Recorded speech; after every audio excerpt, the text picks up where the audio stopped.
Broadcasting from their world headquarters in Texas, it's the Arcade Repair Tips Live Show. The show that discusses arcade repair, restoration, news, and more. Now, here are your hosts, Tim and Jonathan.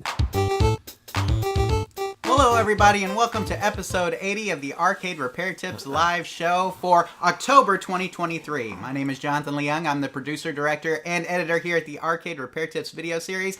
And joining me today in person, right here in this very chair, is Mr. Arcade Repair Tips himself, Tim Peterson. Tim, the last couple of months, look, it's been fine with the remote, but I'm glad to have you here with me today. Yeah, I'm glad to be back in the world headquarters studio here. So thank you for joining us. Was a little bit late today. I was traveling in from southern Texas, but I made it, and here we are. So I'm excited to be here. Yes, absolutely. And here's the thing: is Tim's literally going out of town like what, Sunday? Sunday. Today's Friday. I'll be leaving Sunday and headed to Beverly Hills, California. Yeah, so normally 90210. Right. So normally we would postpone the show just a week, right? Right. Just like but if I did that, he wasn't going to be here. So we decided to just do it the Friday after the Thursday. And here we are, guys, with a Friday episode. Now this is a little different, obviously, Tim, but hopefully, at least I can say now, I hope you have a great weekend, because you should be almost into it if you're not already. So, but we're excited that you guys are here tonight. We're excited to be answering some of your questions as well. We've got a lot of stuff to cover here, like we always do. News was a little light this month, Tim, so we've added a little bit of content, a little padding in order to help with that, including a Tim's Tech Tip, which we'll get into here in a little bit. And I will also talk about a place, Tim, I didn't think I was going to get visit, but I actually did, and so we'll talk about that as well as we get into the show. But otherwise, Tim, how are things going for you? Obviously, travel has been a big thing. It has been a big thing. I've been, in the last couple of weeks, came back from New Jersey, was home a week, came back from West Texas. I was actually gone for 10 days, which is a longer time period than normal. I actually had to wash clothes at the hotel, which is strange. I didn't even have enough clothes for that long of a trip. But I had a good trip and got to see some cool things, but then it just rained like crazy, and we would love to have some of that rain down here in Texas, but they definitely had their share up in New Jersey. Headed to Beverly Hills next week. After that, believe it or not, I may not be doing much traveling, because I have an even bigger trip coming up in December. It looks like we may get to go back to Germany, so going to slow everything down, try to get everything caught up so I might can go to Germany at the beginning of December. So never stops. So always something going on, busy, but I enjoy it while I can. And so one day I won't be able to climb in and out of an airplane and head all over the place. So I'm doing it while I can. There you go. And you should be racking up the miles considering all the places you've been going. So. Miles, hotels. I get treated like royalty now. I'm like gold members, rental cars. I probably could hook somebody up if you ever need anything, so let me know. There you go. Well, we do want to remind you guys that you can interact with us during the show by using the live chat. And Tim, we already have some people over here. We have Encore MPW is here. The Regzer Show is here. He says, hey, it's Friday. I was wondering what happened to the Thursday show. The Thursday show is the Friday show. So you're in the right place now. Glad you found it. We tried to put that on social media. I know that it's kind of hard to, especially when people are so used to doing First Thursday and everything. So I apologize for that. That was my fault on the reschedule. So it just, conflicts happen, guys. So we're glad that you're here tonight with us. Peter's here. We got The Real Hammer Billy Lee is here. Tim, YouTube Punk is here. Mr. Dwayne 79 is here. It just looks like we've got a whole bunch of people here, and we're so glad that you guys are here. And be sure that if you have any questions or comments that you leave them in the live chat, and we will try to interact with those as we go through the show. So, I think, Tim, we're pretty caught up with everything at this point, and so maybe we should just go ahead and move on to our questions. What do you think? Yeah, let's go. You good with that? Okay, let's do it. Our first question tonight is from Michael, and so let's go ahead and bring up Michael's question here. He says, hello, I have a Taito Coin-Op Classics Arcade, Gameroom Classics, with games like Bubble Bobble, Galaxy, etc. How can I change the difficulty setting? The previous owner seemed to have had it set on very difficult. Now, Tim, this Taito Gameroom Classics, I believe, is a home-use arcade, so made by a company called Hanaho, if I remember correctly. Okay. And so this was not one that was like a standard arcade. With that said, I do believe it used a kind of multi-game JAMA board in it, which was a little bit different. But I don't know how much modification you could do to that board. Tim, typically when we want to change the difficulty, what would be the process for doing that on an arcade game? Well, if it's a really older game, like some of the games that he mentioned, if they were to have been their first runs, a lot of times that would be more of a hard dip switch that you would have to turn the game off and turn some to on, some to off, whatever the manual told you. But in newer games, now it's more of a soft dip switch where you would go into the settings and change some of those difficulties and stuff. So we're assuming that if he has a multi-game board in it, it's probably a newer style game and probably one that you would do it soft-wise. Right. Or in the change up of the software. But I know what it's like. We bought a game at auction before, like, man, this is really hard. Yeah. And then I'll go in and like, well, no wonder. It kind of reminds me of, we always like to set ours kind of on at least whatever the standard setting or easier. Yes. I don't know why anybody would want them to be on hard unless it was just trying to take more of your quarters back in the day. I was about to say, operators that want to actually make more money, right? So I think that we caught that back in the day and would complain, this game is too hard. You guys got the settings too hard. And a lot of times they would change them down for us. Or we would say, if you're going to make it this hard, at least add 2 extra men or something. But most of that stuff can be found if you can find the manual, at least online. A lot of times it will tell you how to adjust those settings, but they're pretty aggravating when it's really hard and you can't get, but who knows, maybe he's really good at it, and now because he has to play it on hard all the time. Could be. Now, another thing to remember is that old arcade games are hard, right? Well, some of them are, right. Exactly. Like, some of them are just hard. But that, I should also say, Tim, that is where the title for tonight's episode, like, changing the difficulty is difficult, right there. Yeah, it is. That's where that comes from, guys, is tonight's question for Michael here. Now, Tim, this was a home arcade. That's the one thing that we need to remember. A lot of times, home arcades do not allow you to change the difficulty very easy, okay? Or these multi-game home arcade boards. Now, I did a little research on this one. There is a community that has modded this board, Tim, and has been able to add some games here and there. And so if we're going to change the difficulty on this, I don't know if there's going to be a dip switch on it or a service switch to let you get into any menus, but you may be able to do it through the mod that some people have been able to apply to the board. Tim, kind of like the Game Elf boards, this does use an SD card, and so you may be able to pull the SD card out, make some modifications to it, and then pop it back in the board and see if it makes a difference in the difficulty. So, Tim, with all that said, let me go ahead and put up our response to Michael here on our outline.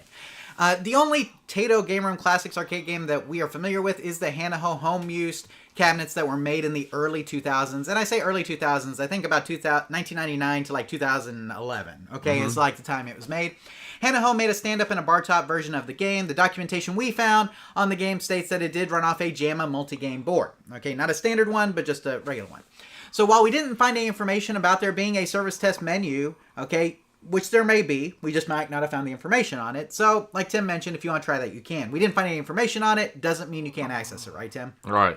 We did find some information from people who had made modifications to the board and added some games. And so, Tim, I actually have a link here to the KLOV forums to where people are talking about this mod that you can do on it. And so if anybody would know if you could change the difficulty on it, I would think those people would, just because they obviously have experience with the board if they're able to modify it, right? Right. And so the mod that they're talking about here, Tim, though, is all they do is they take another SD card and they format it and then put this image on that SD card, take the one out that's in there now and pop a new one in. Okay? But you may be able to change the difficulty settings on the SD card itself just by, modifying a file or something to that measure. So if you just modify a file, you may be able to get it.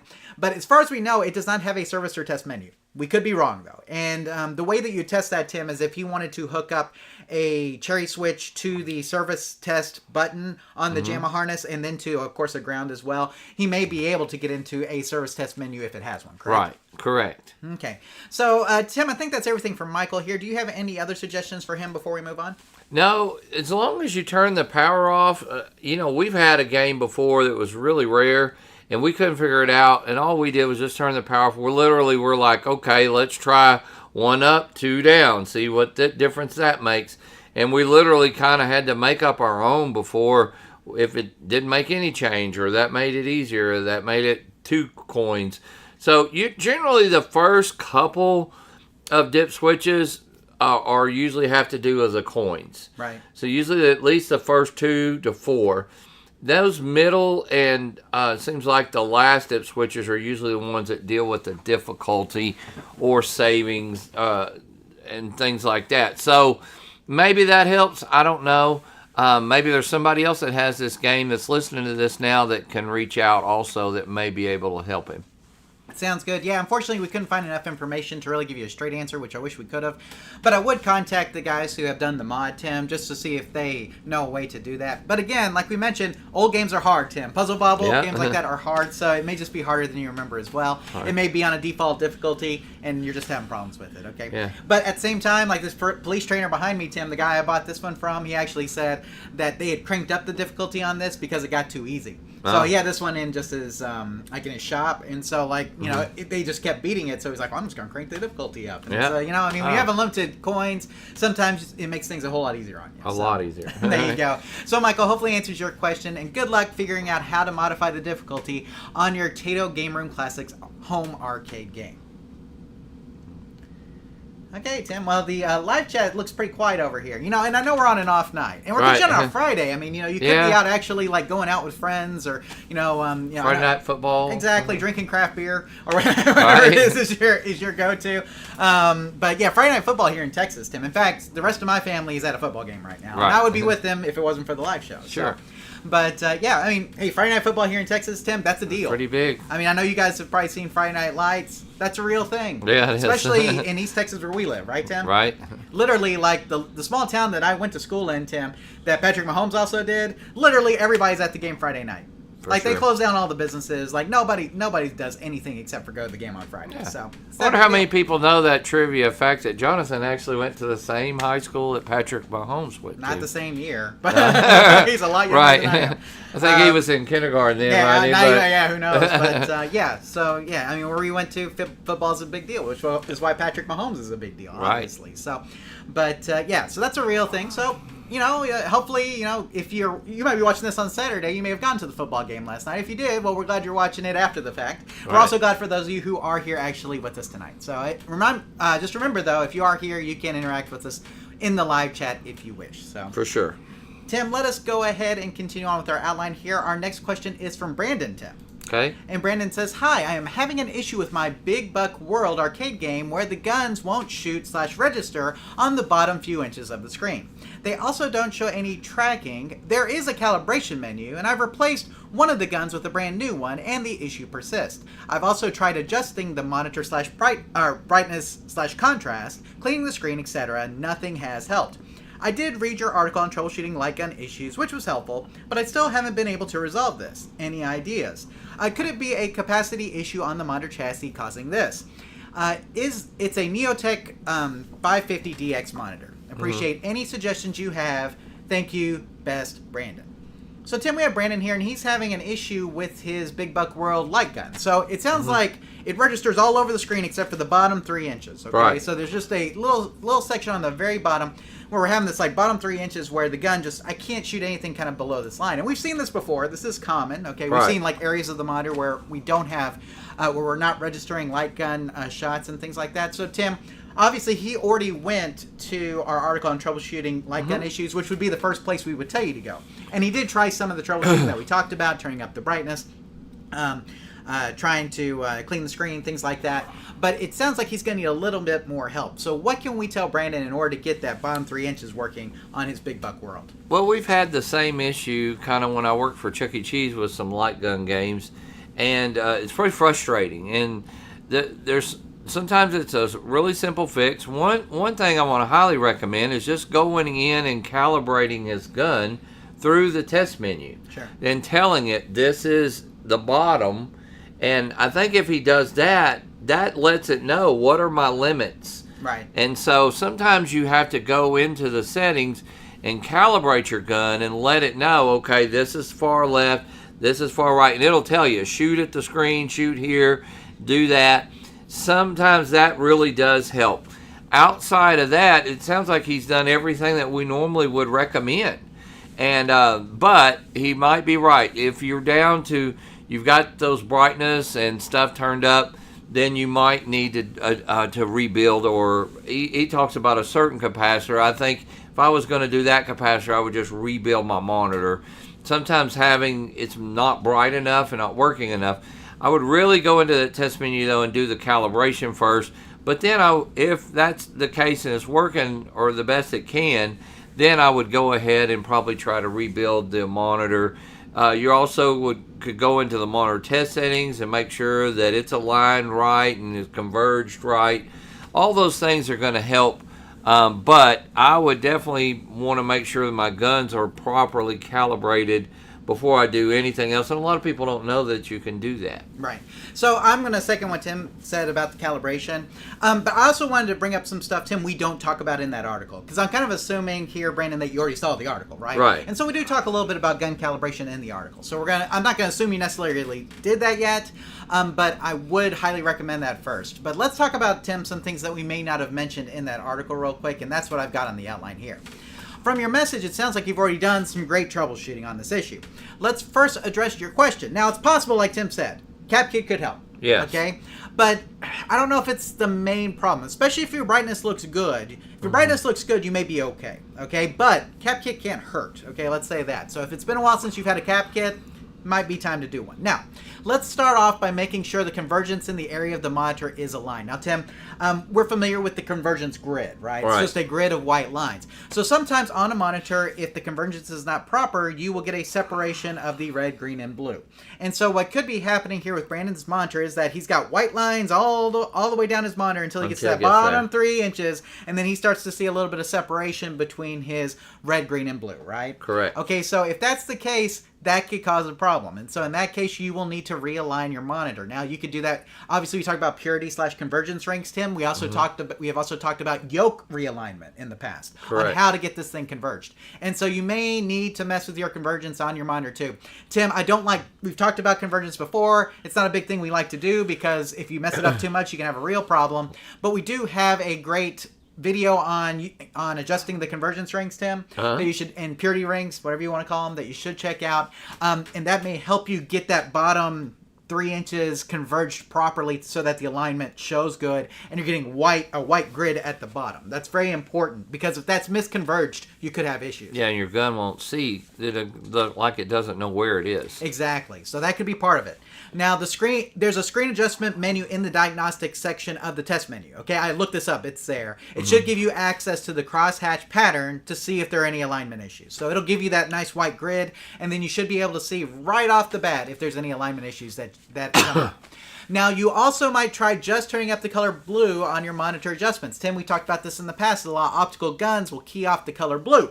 So instead of turning up the entire brightness on your monitor, you may just try to turn up the blue drive just a bit, okay? And see if it makes a difference. Many optical guns, like we said, use this color to key off of for positional data. Okay, and so you may just try turning up the blue just a hair, and maybe a little bit even past what you're comfortable with to see if it makes a difference. If it's not getting enough blue in your picture, it could be causing it to not register the correct position. So those are the two things outside of the troubleshooting light gun issues video and post that we would highly recommend. So again, convergence, let's make sure our convergence on our monitor is good, and then let's maybe turn up the color blue just a bit to see if it helps our issue.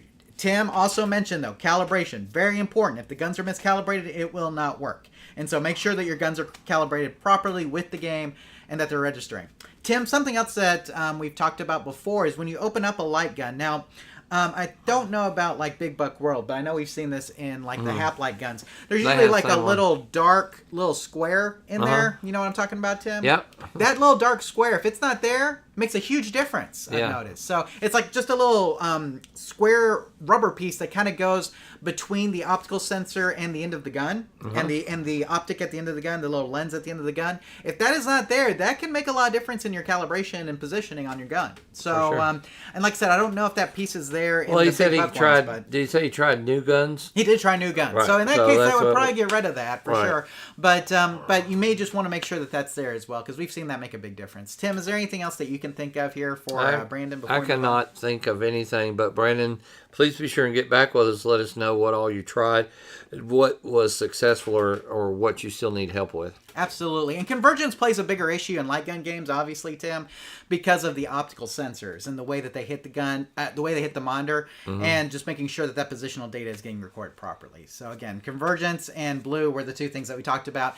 Everything that we talked about, though, in troubleshooting light gun issues still applies. So try all of that and let us know where you end up from there. Okay, Tim, our next question here is from Jim. And so let's go ahead and move on here. Oh, real quick, though, I will say Current Phonograph says greetings from California, Tim. So there you go. Okay. But let us go ahead and move on real quick to Jim's question here on the outline, Tim. He says, hello, I have a Silver Strike Bowling 2004 game. I've owned it for almost 15 years. Last year, I installed a digital monitor in the cabinet and upgraded the hard drive to an SSD, which, Tim, are both good upgrades, really, if you think about it.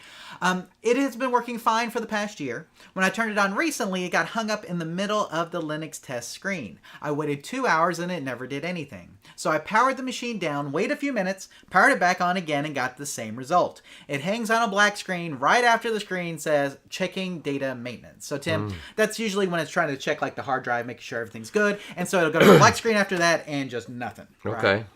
So now I'm having problems with it booting up at all. I tried replacing the CMOS battery, installing the original hard drive, swapping out the power supply, and it's still not working. Sometimes it will boot up and freeze after the checking data maintenance screen, and sometimes it won't boot at all. No fans, but a green light on the motherboard. I also checked the BIOS settings, and everything looks good as far as I can tell. Any ideas? Could the motherboard be bad? Or could the motherboard... It says, could the motherboard bad? Could the motherboard be bad? All right. I have reseated and checked all the pins on the connectors. Nothing helps. Any help will be greatly appreciated. Thanks, Jim. So, Tim, this is probably more of a computer issue, right? Like, I mean, we've seen this before with booting and everything. Now, Tim, typically when we have boot issues, a lot of times it will either be power supply or hard drive. But it sounds like Jim's done a lot of troubleshooting here to make sure that that is not the case, right? I was going to say, Jim really has done a lot of troubleshooting and kind of narrowed it down to where it helps us decide, yeah, it probably is the main board. Yeah, we're kind of getting to that point. You asked if it could be the motherboard. Tim, obviously I've got a lot of experience with computers, and I can tell you that based on the symptoms that you're experiencing, it does seem to be more of a motherboard issue at this point. So there are a couple of things you can try, though. One of the things you can do is you could try to jumper the power switch on the front header of the motherboard to see if you can just get it to come on real quick, and see if that helps, okay? You can try to jumper that just real quick and see if you can get, like when it won't come on, see if you can get it to come on that way. And then, otherwise, you're probably just going to have to find a replacement. Now, good news, bad news. The good news is that I don't think that you need the actual IT version of this motherboard. I think you can actually use any off-the-shelf version of this motherboard. Oh, good. So you don't have to like specifically go with the one that has like the IT, and I say IT, Incredible Technologies. You won't have to go with the Incredible Technologies board that has the Incredible Technologies BIOS. From what I've read, you can use the generic off-the-shelf version of this motherboard, Tim. Oh, so if you can find that makes it a lot easier. This is an older motherboard, which means it should be pretty readily available for the most part and cheap if you can find one. Of course, a lot of people know that games run off this motherboard, so that may make it not quite as cheap. But it does sound, unfortunately, like you're having motherboard issues. So, Tim, let me go ahead and put up this outline here so we can talk about Jim's problem. Unfortunately, this is starting to sound like a motherboard issue. When the computer is failing to boot up, you can try momentarily jumpering the power switch pins on the motherboard to see if you can get to start. They should be located at pins 6 and 8 on the front panel header. And Tim, I have a picture here so he can see that. The little red pins is what we're looking at there. As far as replacement goes, you should be able to use an off-the-shelf motherboard as a substitute. From our research, it does not have to be the Incredible Technologies branded motherboard. Early Silver Strike bowling cabinets, like the 2004 model here, used an Intel D865 motherboard, but could also use the D965, Tim. It could use either one. Those can be found on eBay, and Tim, I do have a link in the show description down below to an eBay link where you can search for those and find them. I saw some on there for under like $100. Some cheaper but untested, and we all would know what untested means. Right. So, I would get one that the seller says works, and so you may have to spend a little bit more for that. But it didn't look. It looked like you could get one for relatively inexpensive. It looked like $100 or so. Tim would get you one, and so. But unfortunately, it just sounds like that. You did a lot of things to help stem the tide of this becoming a big problem, like doing the SSD. Obviously replacing the monitor, all that kind of stuff helps, but it doesn't mean that you won't eventually have problems. He said he replaced the power supply too, Tim. That was a good thing to do. Obviously, it didn't seem to be a power supply problem. So at this point, I think we're really looking at motherboard. Now, there may be things that you can do to help with it. If it's you may be able to replace some capacitors on the motherboard in order to get it working properly. A lot of times when we see boot up issues like this, it is power related, which means that if there are some capacitors on the motherboard, you may be able to replace those and get it working again. But I mean, it looks like the D865 motherboards are pretty readily available for the most part, so it may not be worth going through all the trouble of trying to fix the motherboard is what I would say. Now, you can also contact Incredible Technologies. They may have a board lying around knowing that. Yeah, exactly. So that would be another option. But if they have a board lying around, I'm sure they're going to charge you said arm and leg. So there you go. There you go. But, it'll get it working. So, I mean, it just depends on how much you want to invest in it. You've had it 15 years, though. 15 years is, that's a good amount of time to run with no issues for the most part. For sure. Yeah, and the problem, too, with PC-based arcade games is a lot of times they don't put adequate ventilation in the cabinets. And so this ends up happening. And, in fact, sometimes we'll see games with full-on computer cases inside of a cabinet. And that, to me, just is dumb. Just take the outer case off of every PC that you have, right, Tim? If there's a PC in an arcade cabinet, just take that little outer casing off and just run it like that. Right. Because it'll run way better if you do that. Here's the thing. You're putting a PC inside a cabinet that already traps heat, and now you're trapping heat on top of something that's already generating heat. It just doesn't work very well. So the more ventilation we can add to PC-based arcades specifically, the better off you're going to be. Tim, you got anything to add here for Jim's question? I know it's more PC-based, so I took lead on this. No, that was fine. The only thing I can remember is that, we hardly ever had problems with Linux games, but the few that we did, there wasn't like a reboot disk or something that you would have in Windows, but everybody knows the game called Sketchbook at Chuck E. Cheese. Yep. Sometimes it would crash like that, and we had some programming stuff that we would go in. I couldn't remember. It would be like Alt-H, and you'd get into programming, and you would type in check disk sum, something, and it could fix stuff like that. So my best advice would be, yes, to contact Incredible Technologies. They may even have some resources on their page or whatever. It may just be something. A lot of times, he mentioned he replaced the battery. I'm wondering if the battery had died, and he checked the CMOS so that it would kick back on. A lot of times, that's what we would have to do. We'd have to jumper and kick it on the first time, and then go into there and tell it, hey, from now on, boot up on power. Right. And that would fix it. So I think the Incredible Technologies one, Tim, actually is already pre-programmed to do that by default. Okay. Which is one of the benefits you get by having the Incredible Technologies BIOS on there, is that they already set all the settings for you, which is nice. So if you use an off-the-shelf one, you'll have to do that yourself if it dies, right? Which is kind of a bummer. So, but yeah, for sure, I think contacting Incredible Technologies can't hurt. If they want to sell you parts, they're going to be expensive, but you'll get your game running. But like Tim mentioned, they may have some sort of troubleshooting menu or something you can go into to see if it'll work. So it may not hurt to contact Incredible Technologies. Incredible Technologies is still making Silver Strike, still making Golden Tee. Right. So, I mean, those games, some of the older models have fallen out of support, but somebody there may still be able to help you out. It's never a bad idea to contact the manufacturer and at least get an opinion or an idea. If they can help you, a lot of times they will. Yeah, it's worth the ask. Absolutely. So, hey, so Tim, we have Derek Roberts here. He says, "Hey everyone," and that's about it.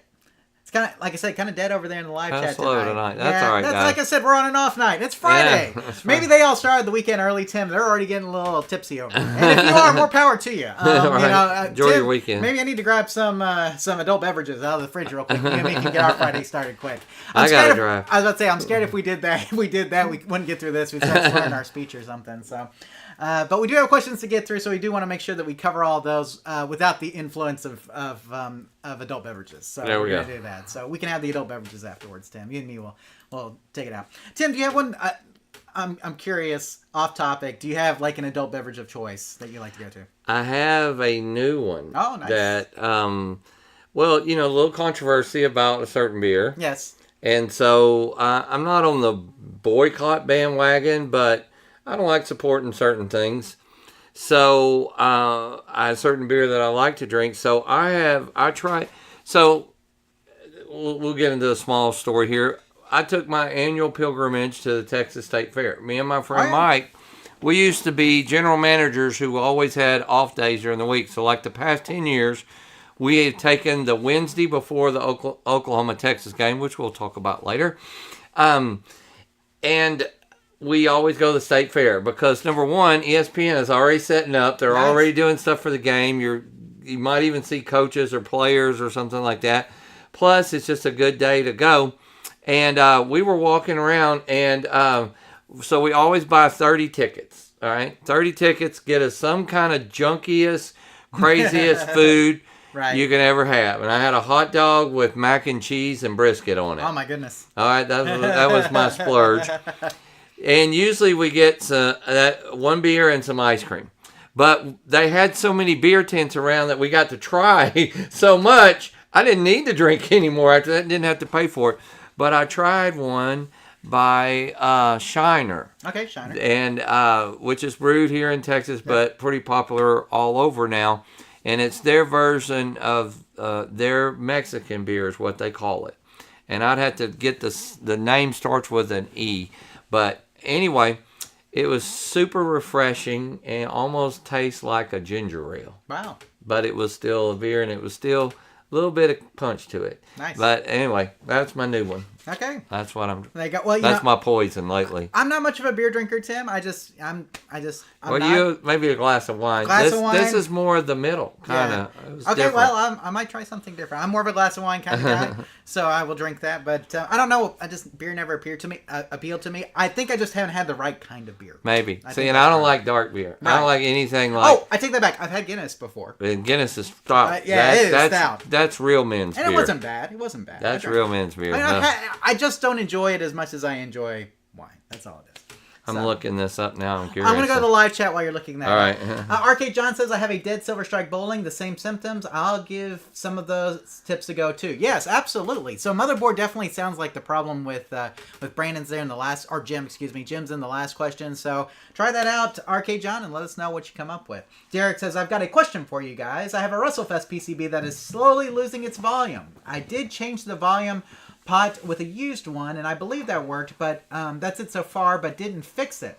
So if you're having problems with volume, a lot of times that means the audio amp on the board might be dying a little bit. Mm-hmm. And so what you can try to do is everything that's around that volume pot, like look at all those parts and try to replace as many of those as you can, because that volume pot where it is probably all part of your audio amplifier on that board.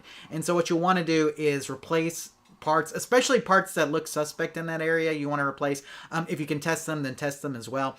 But you may need to rebuild the audio amp, because it does sound like that's probably what's happening with your WrestleFest board there. So that would be the suggestion we would say to you. Just everything around that volume pot that you see, if there's caps, if there's resistors, transistors there, go ahead and replace as much as you can, or do testing on those parts to see what's broken, and then replace as needed. There's probably a cap in that area. A lot of times, audio amps use a lot of caps and things. They're just drying up. Exactly. It's old. Very common for a cap to be causing audio issues there. So, and then we have Dan that says, hello from Australia, Tim. Wow. Adelaide. So there you go. Nice. But okay, Welcome. What was the name of the Shiner? Orale. O-R-A. Oh, looks like the word oral with an E on it. O-R-A-L-E. I have seen commercials for this. Orale? Yeah, or yes. Orale? I don't know. So Anyway, I have seen the commercials though. During Shiner events, Orale. Right? That's my poison. I may have to try. I gotta try find this. some. If I'm not against beer, it's just I haven't found one that I like to drink. That's well, really this what it is comes down to. this is definitely not your typical strong aftertaste multi beer or whatever. We laugh because my friends are from Germany. Right. He texted me today. Get ready. We're going out. Yeah, I was like, they start drinking about 8 a.m. and quit about, bedtime. And so, their beer is more of what we would consider malt liquor here. Yeah, I'm sure, yeah. It's very stout. It's a lot, real malty. What we drink in America is more hops. Right. And but I don't like dark. I like Michelob Ultra was my favorite for a long time, but I'm really starting to like this one. Anyway, we're off topic. Oh, I may have to get some of that. So yeah, there you go. O'Reilly. Okay. Well, no, I mean, hey, it's Friday night. Yeah. It's Friday night arcade repair tips after dark. Yeah. So. Yeah, all the kids are gone or in bed, right? Exactly. So, we're good. No, but I'll try some. I'm with it. Now, people say you need to go to a brewery and get like a flight of stuff. That's probably what I need to do, right? Like just go try a little bit of everything, right? Yeah, and that's the problem is that you don't want to buy a 6-pack. I've done that, and then you're like, oh, I don't like it. Right, and then you're left with 5 more. I tell you what, I don't like hardly any IPA. It's like if you brewed it, I'm like, yeah, never mind. Right, exactly. I'm too standard, I guess, when it comes to that. Most IPAs are just awful, or grapefruit beer or something. It's I'm not nasty. big on that either. But, so, I mean, like I said, I'm not a big beer person, but like I said, I'm not against it. I'll try. If I can find one that I like, we'll do it. My dogs are going crazy. Sorry, guys. I'll have to go. I'll go settle them down here in a second. If they keep going, we'll see. They probably can't hear them. Yeah. So let us go on, guys, and we're going to do this next question from Rose real quick. So here we go. I have an original Galaxian arcade game that has intermittent vertical collapse. When I smack a certain spot, Tim, it fixes it, which has me thinking it was a loose wire or a failing solder point. Unfortunately, getting to and removing the boards is not a simple task. I was able to look without full removal, and I didn't see anything of concern. Do you have any suggestions? I'm not really tech savvy. I found the manual for the monitor online. It's a bit like a foreign language to me, LOL. Ooh. I appreciate any assistance. And Tim, I think Rose sent in some pictures here so you can kind of see what we're dealing with. Awesome. Now, let's play What's My Monitor, Tim, with everybody in the live chat. So, we have these pictures from Rose. Tim, I looked at this and immediately knew what it was. Do you know what it is? I do know what it is. Okay, so we're going to, I know there's a little bit of a delay here, guys, so we're going to just let these pictures sit up here for a second. We're going to see if anybody can identify this fine-looking monitor chassis here, Tim. I mean, it's clean for a Galaxian, I'll tell you that. It was clean. It's probably been repaired before. Absolutely. I mean, that tube looks really clean. I'm not seeing a whole lot of dust. In fact, the chassis, you can actually see the chassis. I mean, that's amazing. You can see how clean it is there and everything. So, like I said, this is a very popular model that we see quite often in especially older games like from the 80s and some early 90s games, right? So any guesses in the chat room? Yeah, I'll give them another minute, and we'll just see, because I see that you guys can see it now. So it's like you've had some time to kind of look at it here. So, yeah, there's always a delay. That's right. So we'll give them a little bit longer here, Tim. I can give them another, like I said, another 45 seconds here, and we'll see how it goes. But the black bar there should be a real giveaway. I think that's what gave it away to me. The black bar on the right side. Right. So for anybody who's looking at that, you should probably have a really good idea of what it is. Tim, if you're listening to this on the audio podcast, then you need to go ahead and make sure that you watch the YouTube version of this so you can actually see what we're talking about. Make sure you go to Rose's question. You can actually see a picture of it. Oh, Tim, we do have a guest there. Have a winner. Yeah, I think we do too. I'll wait about 15 more seconds and we'll see if anybody else wants to chime in and confirm what Phaser58 has said. So about 10 more seconds here. 5, 4, 3, 2, and 1. Okay, and the big winner is Phaser58, who says a Wells Garner 4600, and that would be correct. Correct. Tim, we know this, like I said, the black bar what is it holding down there, Tim? It's holding 2 cards that make the monitor. That's what you work, your X and your Y cards, right? You got your X and your Y card in there, and you got, I always forget the other card is, but yes, you have the 2-card system here, which is very common on this. So Tim, we have Rose here. She's got a K4600, as we know. Okay, and she's got a Galaxian, and we know it's got a collapse issue. She can smack it and it'll come right back, right? Okay, so we know that it may not necessarily be that our vertical IC or something in the XY card is bad, but there may be something else going on, right? Right. Fortunately, you came to the right place because we specialize really in helping beginners like you overcome those fears. So you need to watch some of our videos on repairing an arcade board because this is exactly what needs to happen. And fortunately enough, most people in the chat room would agree that 4600 is one really good monitor to kind of to cut your teeth in. You know, they're not hard. You're going to remove that black bar, and there's 2 cards in there. You could, of course, after discharging your monitor, you would need to watch our video on that. You could take out those cards and either repair them yourself or have them sent off. You could just send off the cards to like our good friend Paul, who could fix those for you at a reasonable cost, and then they'll mail them back and you replace them just like you put them in there, and that should fix your issue. Now Tim, there's a chance that just replacing like the card may not. Okay, it may be on the main chassis. It's there's still a possibility that it could be. And the other thing here, Tim, is that it is intermittent, which would mean it's maybe a cold solder joint. That's what it sounds like. And she obviously had heard us say that or knew that, so she just wasn't quite sure how to do it, and I think maybe a little apprehension about having to remove it. But if you'll watch our video on removing that arcade chassis, you could definitely attempt, and touching up all those solder joints may help, and you wouldn't even have to send it off. But then you could send it, like Jonathan said, don't just send the cards off, send the whole chassis with the cards and send it off and have somebody repair it for you. As long as you could take it out, you could put it back in. Just take a lot of good pictures you have. Now, I already responded to Rose with one I'm about to read here, Tim, and she responded back asking what would be a good soldering iron to use. So I sent her the $40 Weller that we like to use, the little orange guy. And so she may try to repair this herself. Nice. And so if you do, more power to you. Tim, let me go ahead and put up our little outline explanation here for Rose. So the fact that it goes in and out of vertical collapse would seem to indicate a problem with a bad connection somewhere. Now, from your pictures, your monitor chassis is a Wells Garner K4600, which uses a card system. The card on the right with the black adjustment knob on it is the XY card. You might just try removing this card from the chassis and touching up the solder on it to see if it helps.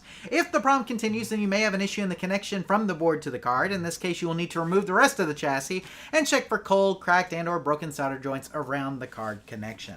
And so, Tim, that's really what it comes down to. It's going to be a lot of touching up solder here. But if you do that, you could get it working without replacing anything, I think, Tim. Yeah. Because, I mean, when you're having these intermittent problems, cold, cracked, or broken solder joints are almost always the cause, right, Tim? Yeah, and they're very hard to see. So when we're saying check them, mostly we're just saying reflow them all. Exactly. And that way, because, I mean, yes, if you get a microscope or something, you might could find it. But it's not worth the trouble. Just reflow all of those solders. When we talk about reflow, we're talking about just heating it up and adding some fresh solder to it. And we've got some videos and things like that you can watch that may help you with that. Yeah, and we actually have a soldering tutorial on one of our DVDs, Tim. I forget which one. I think it's Volume 1 with Michael. And Michael shows you how to solder, and Michael is an expert solderer. I mean, he is very good at it, and so he's the one that actually shows you how to do it. The biggest tip I can tell you is you want to put the iron on the opposite side of the pin and the solder on the other side, and then you kind of want to merge those in together on the pin. Right. If you do that, that's usually the easiest way to get the solder to stick. Because a lot of people are like, I can't, like they put the solder and the iron next to each other like this. Right. You're like, I can't get it to stay on the pin. It's because you're not heating up the pin enough for the solder to take. Does that make sense? Yes. And so that's why you want to come in at opposite directions. You want to hold your tip still and move your solder. Exactly. And so a lot of people do the opposite. They hold the solder and move the tip. It's the opposite of that. Okay. Exactly. I always thought the first time I could look at I remember trying to teach young techs how to do it, and they were like, God, you make that look so easy. And I thought, I guess so. Once you do it enough, it just really, but it doesn't take much practice. And they're like, look. And in no time, you can be really good at soldering or good enough. Exactly. Now, like we talked about, the nice thing is you can just take the card out. Excuse me. So when you take that XY card out, you don't necessarily have to discharge the monitor. We would recommend it. We always recommend discharge. But you can pop that top little bracket off very easily. Usually you squeeze it right on the end, Tim, and then you'll lift it up. And then you can pull that card out and just check that card over and touch up the solder on that card and pop it back in and see where you end up. Yeah. Because you may fix it. That may fix it right there. But if it doesn't, if you have to pull the whole chassis out, if you have to pull the whole thing out, it may be worth installing a cap kit while you have it out. Especially if it's been a long time since it's been on it. So that's usually what we always recommend. If I'm going to pull out a chassis, I'm going to put the cap kit on it just because I've got the chassis out. I don't want to put it back with old dirty caps on it. So, but overall, you should be able to handle this. But if you can't, like Tim mentioned, you can send it off to like our friend Paul at paulsmonitors.com. If you want somebody to repair it for you, you can always just do that. Take the chassis out, pack it up, send it to him, and he'll fix it for you and send it back to you, and then you just install it again. Or if you want to try to tackle this yourself, which I think you totally can if you want to. In fact, this may be a good problem to do that on. Then good luck with your repair. Hopefully, you can get it working without that little every so often vertical collapse and having to smack it around. You know? Right. So, absolutely. Robbie J asked, what temperature on a soldering iron, Tim? What do you recommend? I don't have one sitting in front of me, but you want it, well, it's kind of throwing me off guard. Is it like 250 to 300 degrees? That's what I'm thinking. I just know mine's set. Exactly. But whatever your soldering iron is, the Wells Garner that we use is kind of in the middle. You don't want it too hot. You're going to burn up traces and stuff. Yep. And too cold, of course, you can't get the solder to flow. Right. So I may be wrong on my numbers. I just know it, and it's a little bit of it's playing with it. Unless you have a soldering iron like that orange one that doesn't, right? You can't adjust it. But I want to say it's like 200 to 300 degrees. Somebody can correct me if I'm wrong. Yeah, that sounds about right, Tim. Because like you said, you want it to be hot enough to where it's going to melt the solder, but not too hot that you burn up traces. Yeah, I like it to melt it quick. I don't want to have to wait on it. But I'm probably on the needle.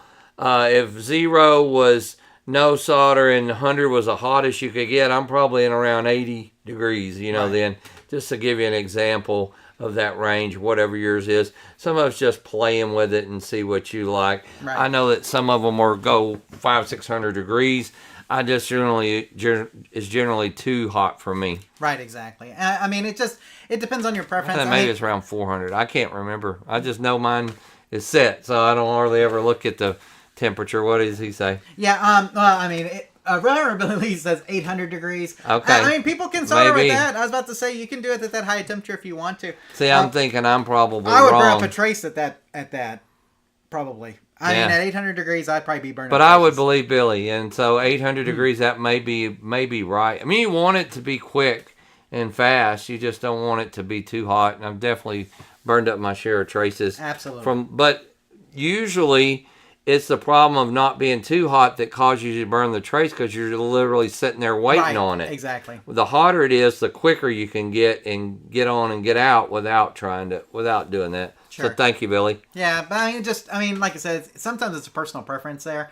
If you're doing old, like if you're trying to refresh old solder, you do need to crank up your heat a little bit more. Mm-hmm. So, like if let's say you're working on a Pac-Man board or even some of these older chassis, like to melt the original solder that's there, a lot of times you will need to get it hotter than what you would need if you're just putting fresh solder on. Does that make sense? Yeah. Because you're trying to melt the existing solder, which has been on there since 1982 or whatever, and so you're trying to melt that. And so let's see. Wheat says he does 650. Okay. So I mean, like I said, just depends on what. Man, I was way off, guys. Thank y'all for correcting. It may be what yours is set on. Let's say maybe what yours is set on. I don't know. I just turn it on and solder. Right, exactly. So, it is adjustable. Yeah, mine has a temperature setting, but it doesn't have doesn't I don't know what the temperature right, exactly. is. Yeah. Mine it has like a 1, 2, 3, 4, 5, 6, 7, 8, 9. Like I'm saying, it doesn't have the actual degrees on it. Yeah, mine just shows some numbers. I put mine in the middle. Yeah, I would say I'm more at the 2 o'clock position. 2 o'clock position. Okay, there you go. So, if you want to, I was about to say, look up that blue Weller you have and just see where you are in the dial. Yeah. You know what I'm saying? Like on, what is it? Like Amazon or something. So you can find a picture of it. I'm sure. That's a good question, though. Thank you for asking. Kind of threw me for a loop there for a second. There you go. I'm going to go ahead and move on to Aaron's question here, Tim.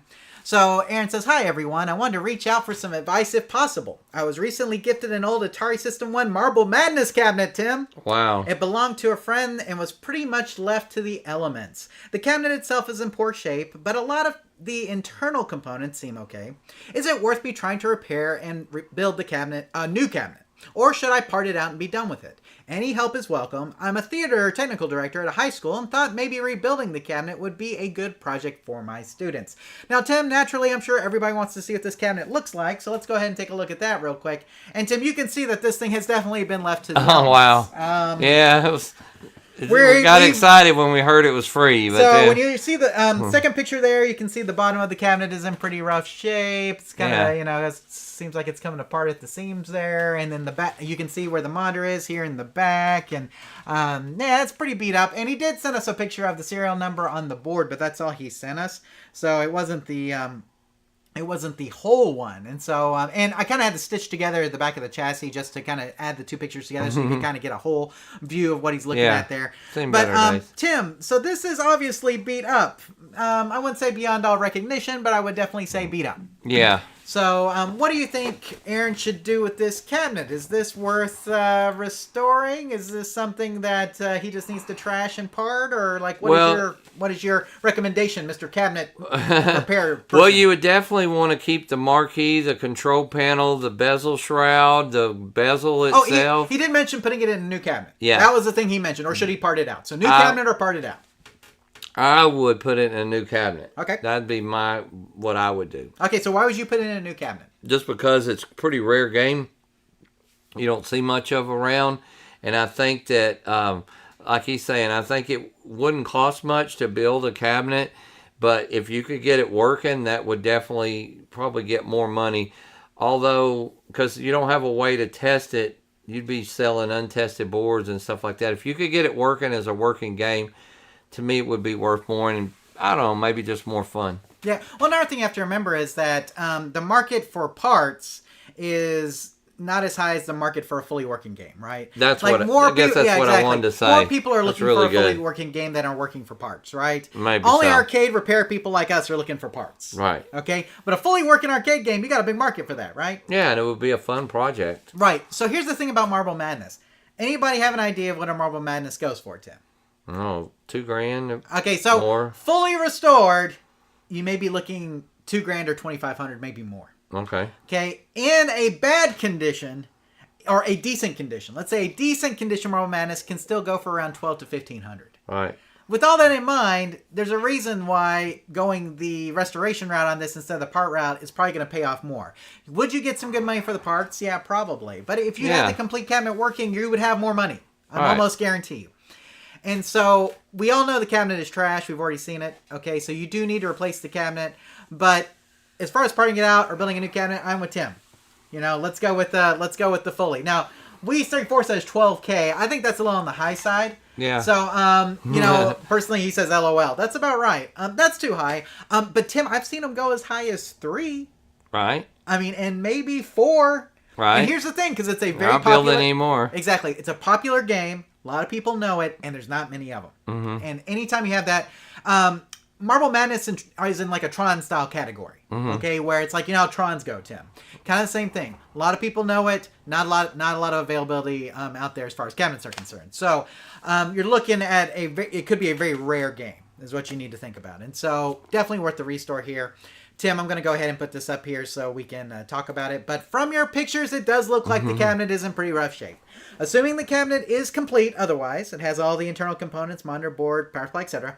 It's probably worth transferring to another cabinet if you're up for the challenge. A good condition Marble Madness can go for around $1,200 to $1,500. A fully restored one can go for over $2,000. And Tim, like I said, we've seen them as high as 3 or higher, depending on how good of a condition it's in. So, you could probably make some good money parting it out as well, but there's a limited audience for parts and a much larger audience for fully working arcade cabinets. You may face some repair damage, but some repair challenges, excuse me, Tim. You may face some repair challenges, but we would recommend doing the restore. And so going ahead and putting together a new cabinet. Tim, our friend Joe, used to build cabinets from scratch. He had built some of these System 1 style cabinets, and you may be able to find a cabinet maker out there that would build it for you if you don't want to build it yourself.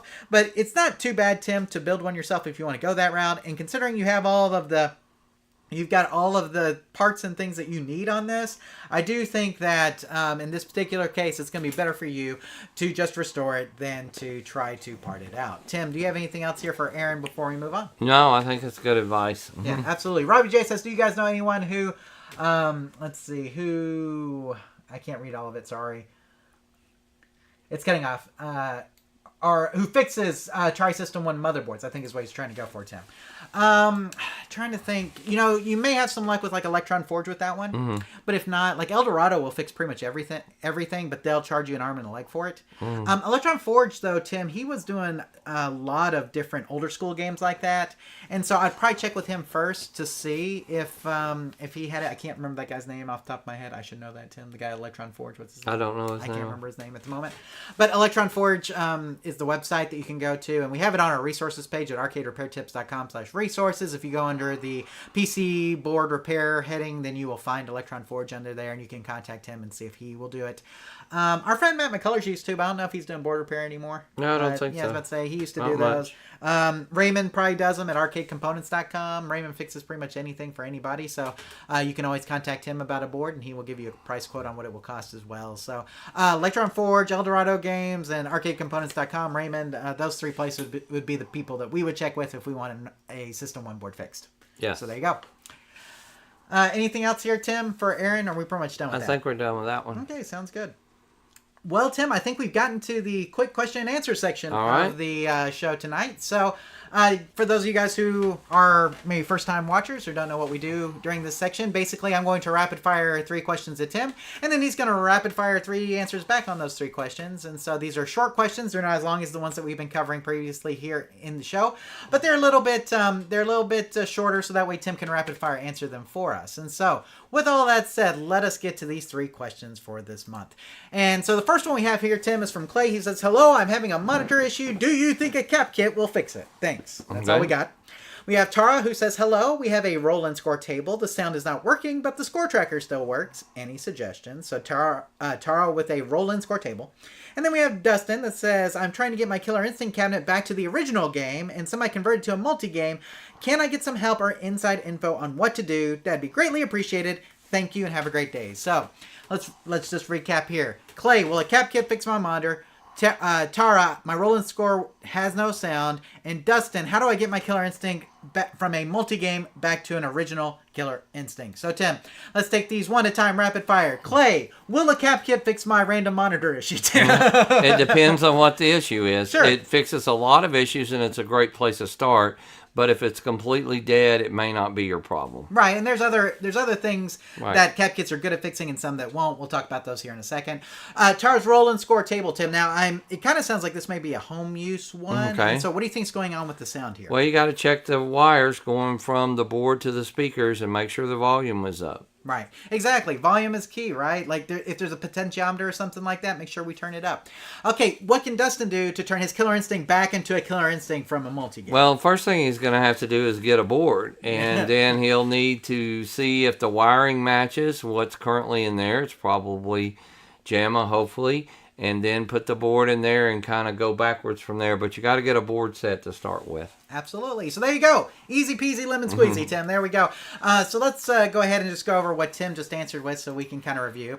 So Clay's question on the cap kit. So it depends. A cap kit may fix your issue, it may not. So let's talk about the things cap kits do fix, Tim. They fixed washed out colors, vertical drop, fold over, right? Yes. And power issues sometimes. Like we talk about filter caps a lot, right? Power issues.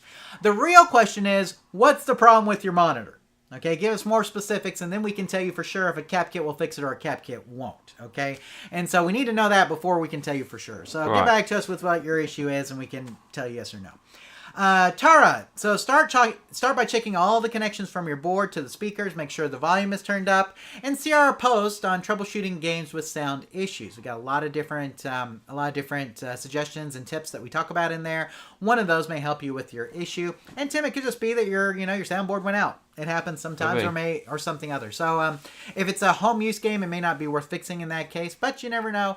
Check all the stuff we talk about in our post first before assuming that. And then Dustin, with the Killer Instinct multi-game, you will need to get your hands on a Killer Instinct board. You may also need to do a bit of rewiring to the cabinet depending on the wiring differences.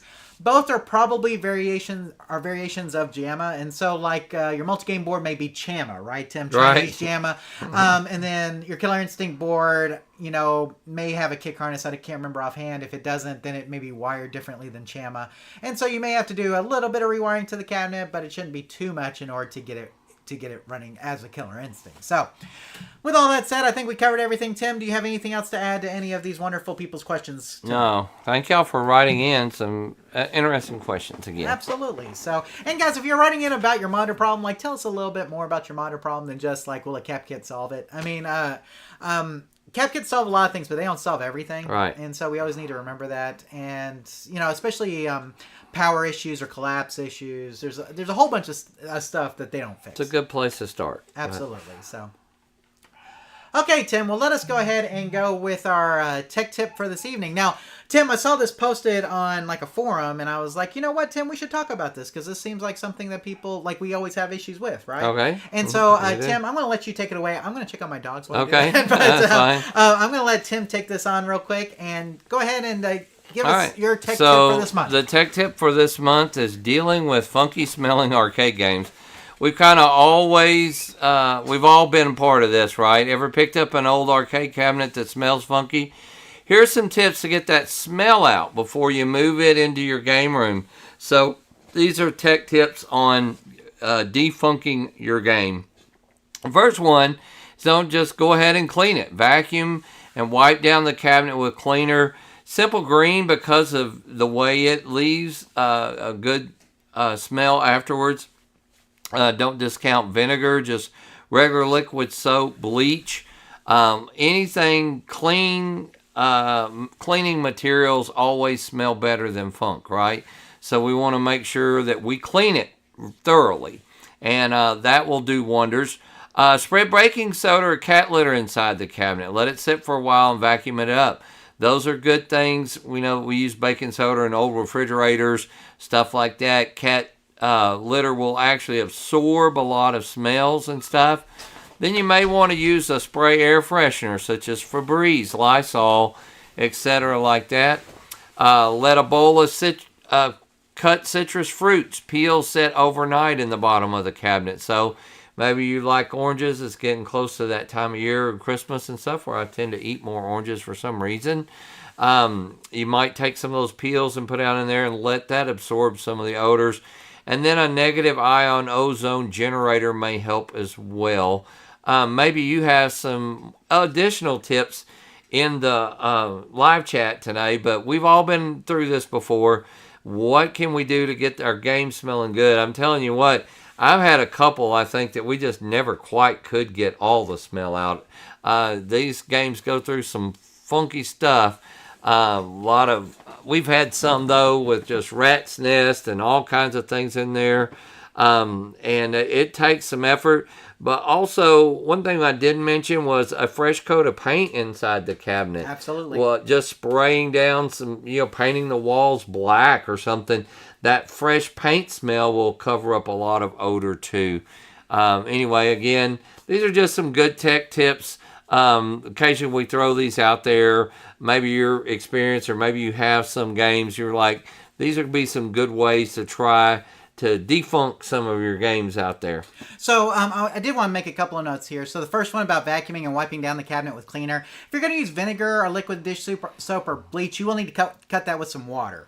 Okay, because you don't want to do like straight bleach or straight vinegar or straight liquid dish soap in there, obviously. The bleach is really good if you do have mold growing in the cabinet. Yes. Okay, and so if you do have mold growing in the cabinet, you may need to use the bleach because you don't want to bring that mold into your house for sure. Tim mentioned baking soda and cat litter. That's pretty like tried and true method, right? Like just kind of pour it in there, let it sit for a while, and then vacuum it back up. That gets a lot of it out.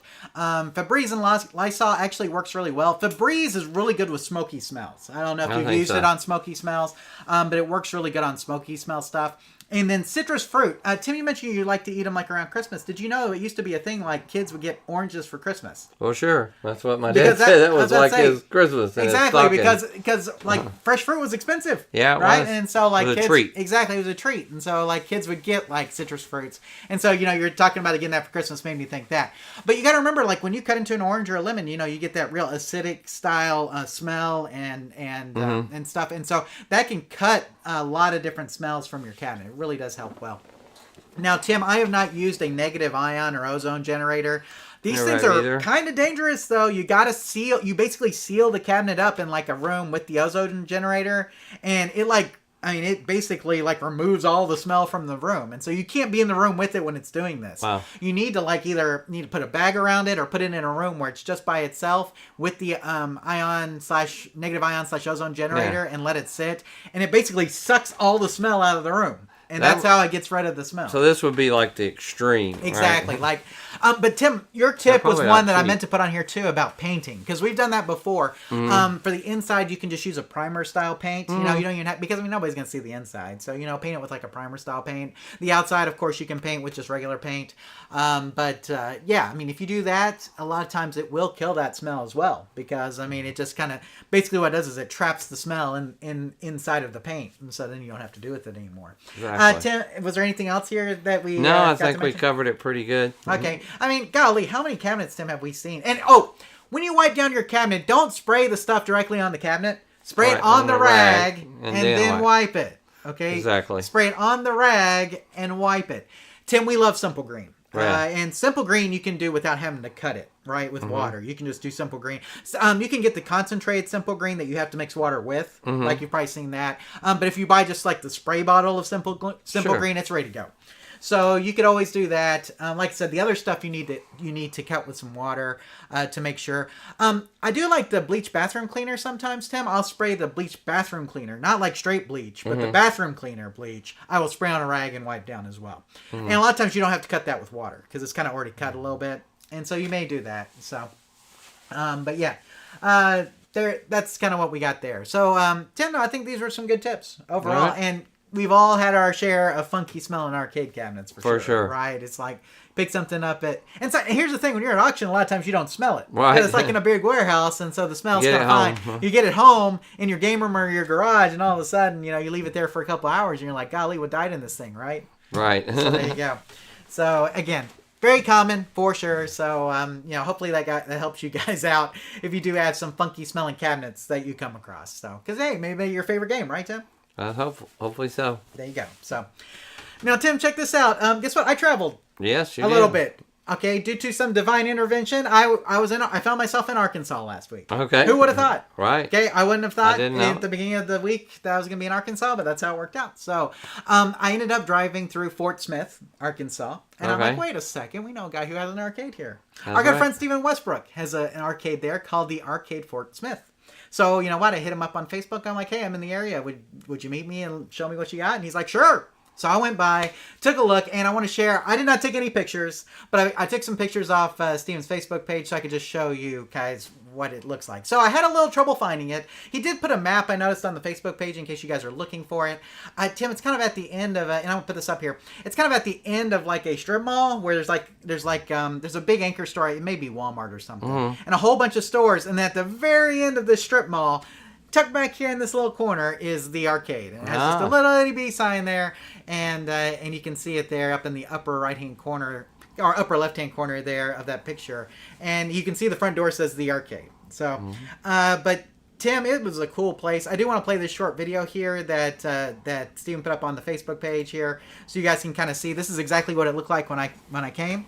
So you can see he's got a little console area to the right there. And he's got this cool little lighting effect that he's doing. You can see, there's a Fast and Furious. We got like a Nicktoons Racing, Hydro Thunder, H2 Overdrive. Tim, I know that's one that you're fond of. You can see off-road there. We got Cruisins, of course, Daytona USA 2. Deal or No Deal, Tim, which he says gets a lot of play even without the tickets. And then he has a lot of pinball machines. You can kind of see what he has here, Tim. He's trying to sell that Secret Service right now, I think for $2,000 or something, maybe $3,000. So $3,000, something like that. So if you guys are looking for one. You can see Tetris. he's got Mortal Kombat's Tetrises. He's got some new pinball machines here, Tim. I don't know if you saw. He's got the Teenage Mutant Ninja Turtles. He's got a couple newer Sterns there. Got some Golden Tee action there. And then he has some redemptions on the walls there. But Sunset Riders, Teenage Mutant Ninja Turtles there, Simpsons, Tim. Great games, obviously. And then those new Sterns, he's got Star Wars there. And I forget that one right next to the Star Wars. I can't see it. I can't remember what it is off the top of my head. Jurassic Park, Data East, Turtles. South Park. Yeah, Turtles there. Just a nice collection. I think he had an Avatar in there, too. And he had a Twister, Tim. Nice. Which you can actually see in there. And me and Tim used to have a Twister as well. Yeah. Down there on the very end, you can kind of see it with I the see fan it. on top. So, but I just want to thank Steven for taking me around and showing me everything. Tim, he gave me kind of the tour of all the games he had working, and then he gave me a tour of his workshop area, which is really nice. Oh, nice. So I got to see a lot of his work in progress games that he was working on. Some just really cool pieces in there. Stuff that you don't see very much, for sure. It's a lot of rare stuff in there. I wish I could remember all of it. It was a whirlwind, Tim, to say the least, because I only had like an hour and a half with him. But the whole place is cool. He's got a party room to the side. He says they've been booking parties left and right. But if you guys are ever near Fort Smith, Arkansas, I'm going to encourage you to go to Steven's place and check it out, for sure. So, it was a cool place. Like I said, it's kind of at the back of this little strip mall, so it's a little tough for me to find. But if you are going there, just check their Facebook page. He's got a nice map that'll kind of show you how to get there for sure. But man, Tim, I wished, I shook his hand. I wished him the best of luck. And that goes for all of you guys who have arcades out there, man. Because you know what? Running an arcade is hard work. Okay? It is. You love it, but it's hard work. Right. And so, and here's the thing. Me and Tim want to see more arcades out there, right? Sure. And people always ask us, like, why'd you start doing arcade repair tips? We did that so we'd see less broken games. That was the whole idea. And so, like, I go in, Steven's going through all these games. He's like, oh, that's got this chassis in it. That's got this chassis in it. The reason he knows that is because he's been watching videos and working on them and and it's just amazing to me. It's always awesome. So he was so gracious and hospitable to me, Tim. I want to thank Steven for just, giving me the grand tour. Even though it was kind of a whirlwind, I was only there for, like I said, about an hour and a half or so. It was just nice to kind of to break up my trip, because it's kind of a long trip from here, and get to see and see some cool games and things like that. He's got some really good pieces. He had all the Mortal Kombat, Tim. 1, Nice. 2, 3, Ultimate, and 4 just lined up there. It was beautiful and just good stuff. Tim, I can never visit too many arcades. No. You know what I'm saying? And so we want to wish him the best of luck.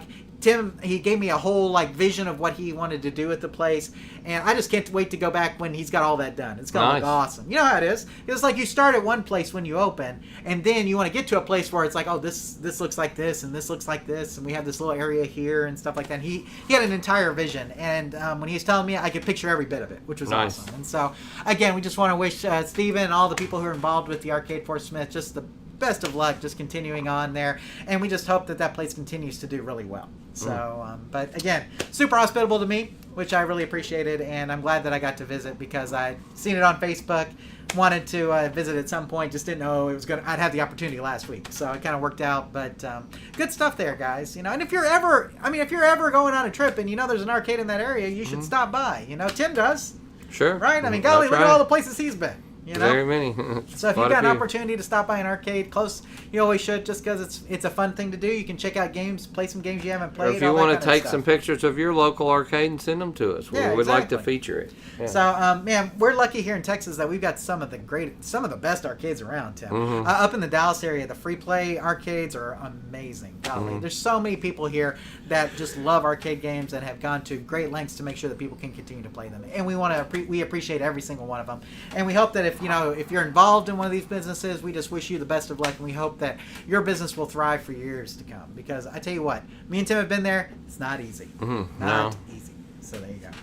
So again, thank you to Steven. Visit the arcade in Fort Smith, Arkansas. Make sure if you're ever around that area, you check it out. Okay, Tim, well, let's go ahead and move to our news portion. Now, Tim, there was kind of slim news. Yeah. Compared to the last couple of months, Right, exactly, this past month. In fact, I don't think I posted anything on the Facebook page. But there were some things to talk about, and I will bring this up. And, Tim, this actually broke before the last live show, but it was like the day of. So we did not include it on the last outline, so I'm here to talk about it now. But that is that Atari acquired AtariAge. So the AtariAge is a retro community, Tim. And so they bought this retro community and they brought the site founder on board as an internal historian, which is pretty cool, Tim. So Atari has announced it has agreed to acquire the Atari-focused community and news site AtariAge. The site will continue to operate under the management of AtariAge founder Albert Yarusso and his team of volunteer moderators. And Yarusso will also take a role with Atari as the company's internal historian. By bringing AtariAge into the Atari family, we can ensure this important resource gets the support it needs to continue to fulfill its mission for years to come, said Atari CEO Wade Rosen. And Tim, we have talked about Atari and that we really like all the stuff that they're doing. Somebody brought up a good point about this, that this kind of scares me if Atari ever gets sold again. That they may decide that some of these assets that they're acquiring are not worth running. But I hope that doesn't happen. I hope that Atari can continue along the path that it has been on with acquiring like previously held assets and some even new assets, and continue to be this kind of retro historical company that it seems to want to be now. So, you know what I'm saying? Yep, I do. Interesting news. You got any thoughts about that, Tim? I think it's cool. I mean, it's obviously bringing him on kind of as an internal historian. I mean, so they didn't just like buy him and tell him don't throw any content out anymore. Right. They're letting him operate. Exactly. They're just helping him out. Yeah, Sounds exactly. good. Sounds like a win. Absolutely. So hopefully that is going to be a win-win for both organizations, Tim, and I guess we'll see how it plays out as we go forward. Now, Tim, that wasn't the only bit of Atari news we had. We also had that My Arcade released the Atari Gamestation Pro. Now, Tim, we talked about the Atari 2600 Plus. Yeah. And that was Atari's console that played like original Atari cartridges and came with the 10-in-1 and stuff like that. This is more of like a built-in console, right? That already has the games in and everything. You can't play cartridges on this, right? And so, but they did announce this. It's available for pre-order for $100, basically, Tim, $99.99 at select retailers with delivery by Halloween, it looks like. The GameStation Pro is the first console in the market to integrate Atari 2600, 5200, 7800 arcade and bonus titles into a single platform. Included are the heart-pounding favorites like Adventure, Missile Command, Asteroid Centipede, and many more. It also includes 2 wireless joysticks, Tim. Okay. With the 2.4 gigahertz wireless, which is nice. And so if you don't have like all your Atari cartridges still around, Tim, I know you've sold quite a few of yours in recent years, but you still want to play Atari games, this is probably the better route for you to go over the 2600 Plus, because the 2600 Plus only comes with a 10-game cartridge. This is coming with 200 built-in games. Nice. You can't play your cartridges on it, but if you don't have any cartridges on it, it doesn't matter anyway. Right. So, but I like how these different consoles kind of hit different markets. I feel like the 2600 Plus hits kind of the collector market more because we have people who collect Atari games, whereas this hits more of like the casual market, people who just remember playing Atari games, but they're not really the people who are collecting the cartridges still, if that makes sense. Tim, which one do you think you're more in the market for now? One right that there. one right there, right? Mm-hmm. Because there's a time where we were collecting rare 2600 games, but I think Right. at this point you've sold most of them, right? Most of them. Yeah, so you may have some in storage, but for the most part, you don't have any more. So, but yeah, so that just goes to show you there's different markets for each of these consoles, and I think Atari's going to do pretty well with this Gamestation Pro console here. So. And then, Tim, I posted this because I found it at Ollie's. I found the Ghost and Goblins Reaction Figures 3-pack, the Pack B, that includes the Unicorn, Arthur, and Underwear, and Skeleton by Super 7. Now, Tim, I did not know this existed, but apparently it does. It's a cool action figure set of Ghost and Goblins. So I saw this at my local Ollie's. Would definitely make for a good game topper or game room decoration. There are 2 sets available. They both have an MSRP of $40. Box states that this is an adult collectible, not a toy. Which I like, Tim. And we have the links to Amazon here. Would you like to take a guess at what Ollie's was selling these for? $9.99. Higher. $19.99. Lower. Okay, $14.99. Lower. $12.99. $12.99 is the correct price. So if you would have been real close if we were doing prices right. I was going to say, yeah. One. So $12.99, which That's is a not lot bad. cheaper than the $40 price. So if you have an Ollie's anywhere near you, then you may want to check it out to see if you can find these cool Ghost and Goblin sets. Now, they only had the Pack B, Tim. They did not have the Pack A with the armor and everything. And you can find them cheaper than MSRP on Amazon and things. I think you can find them for about $27. So if you bought the Pack B and you still want the Pack A or something like that, you could get it. Not quite as expensive, but it's still for a pretty decent deal. I think they're cool if you're Ghost and Goblins fans, Tim. That game is as hard as nails. So I mean, for me, I didn't play a whole lot of Ghost and Goblins, but I know there are people who really love that game, and it's a cool Halloween themed game, right? For sure. And so if you're having a Halloween party, you put these guys out. I think the kids would really like it too. So. Oh, and Tim, a programming note. Guess what?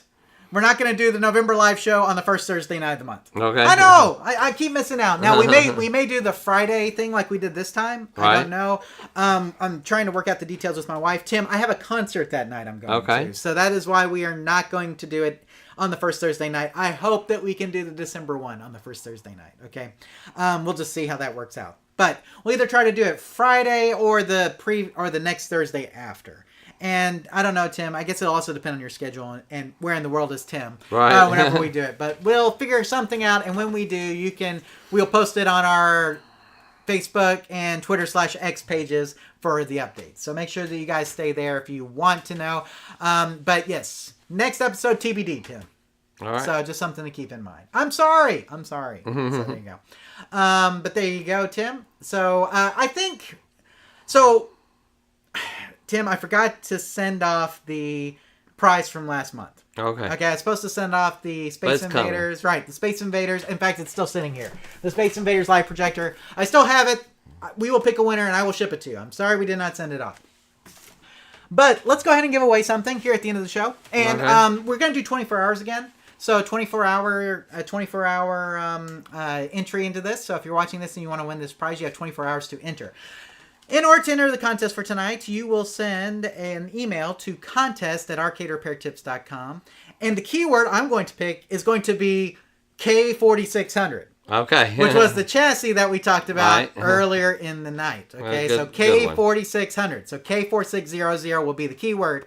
And what you'll need to do is you'll need to put that keyword and your shipping address in that email and send it there. So contest@arcaderepairtips.com with the keyword K4600 and your shipping address to win this nice Coleman flashlight. Now, Tim will tell you can never have too many. You have this one and you can never have too many, right? No. Now, the nice thing about this one is it does have the battery guard, which means when it's off, it doesn't drain the battery. Right. Okay? So this means these batteries can last a long time. These batteries, depending on how much you use it, may last until they expire. Like until their expiration date. I mean, because of the way this flashlight works.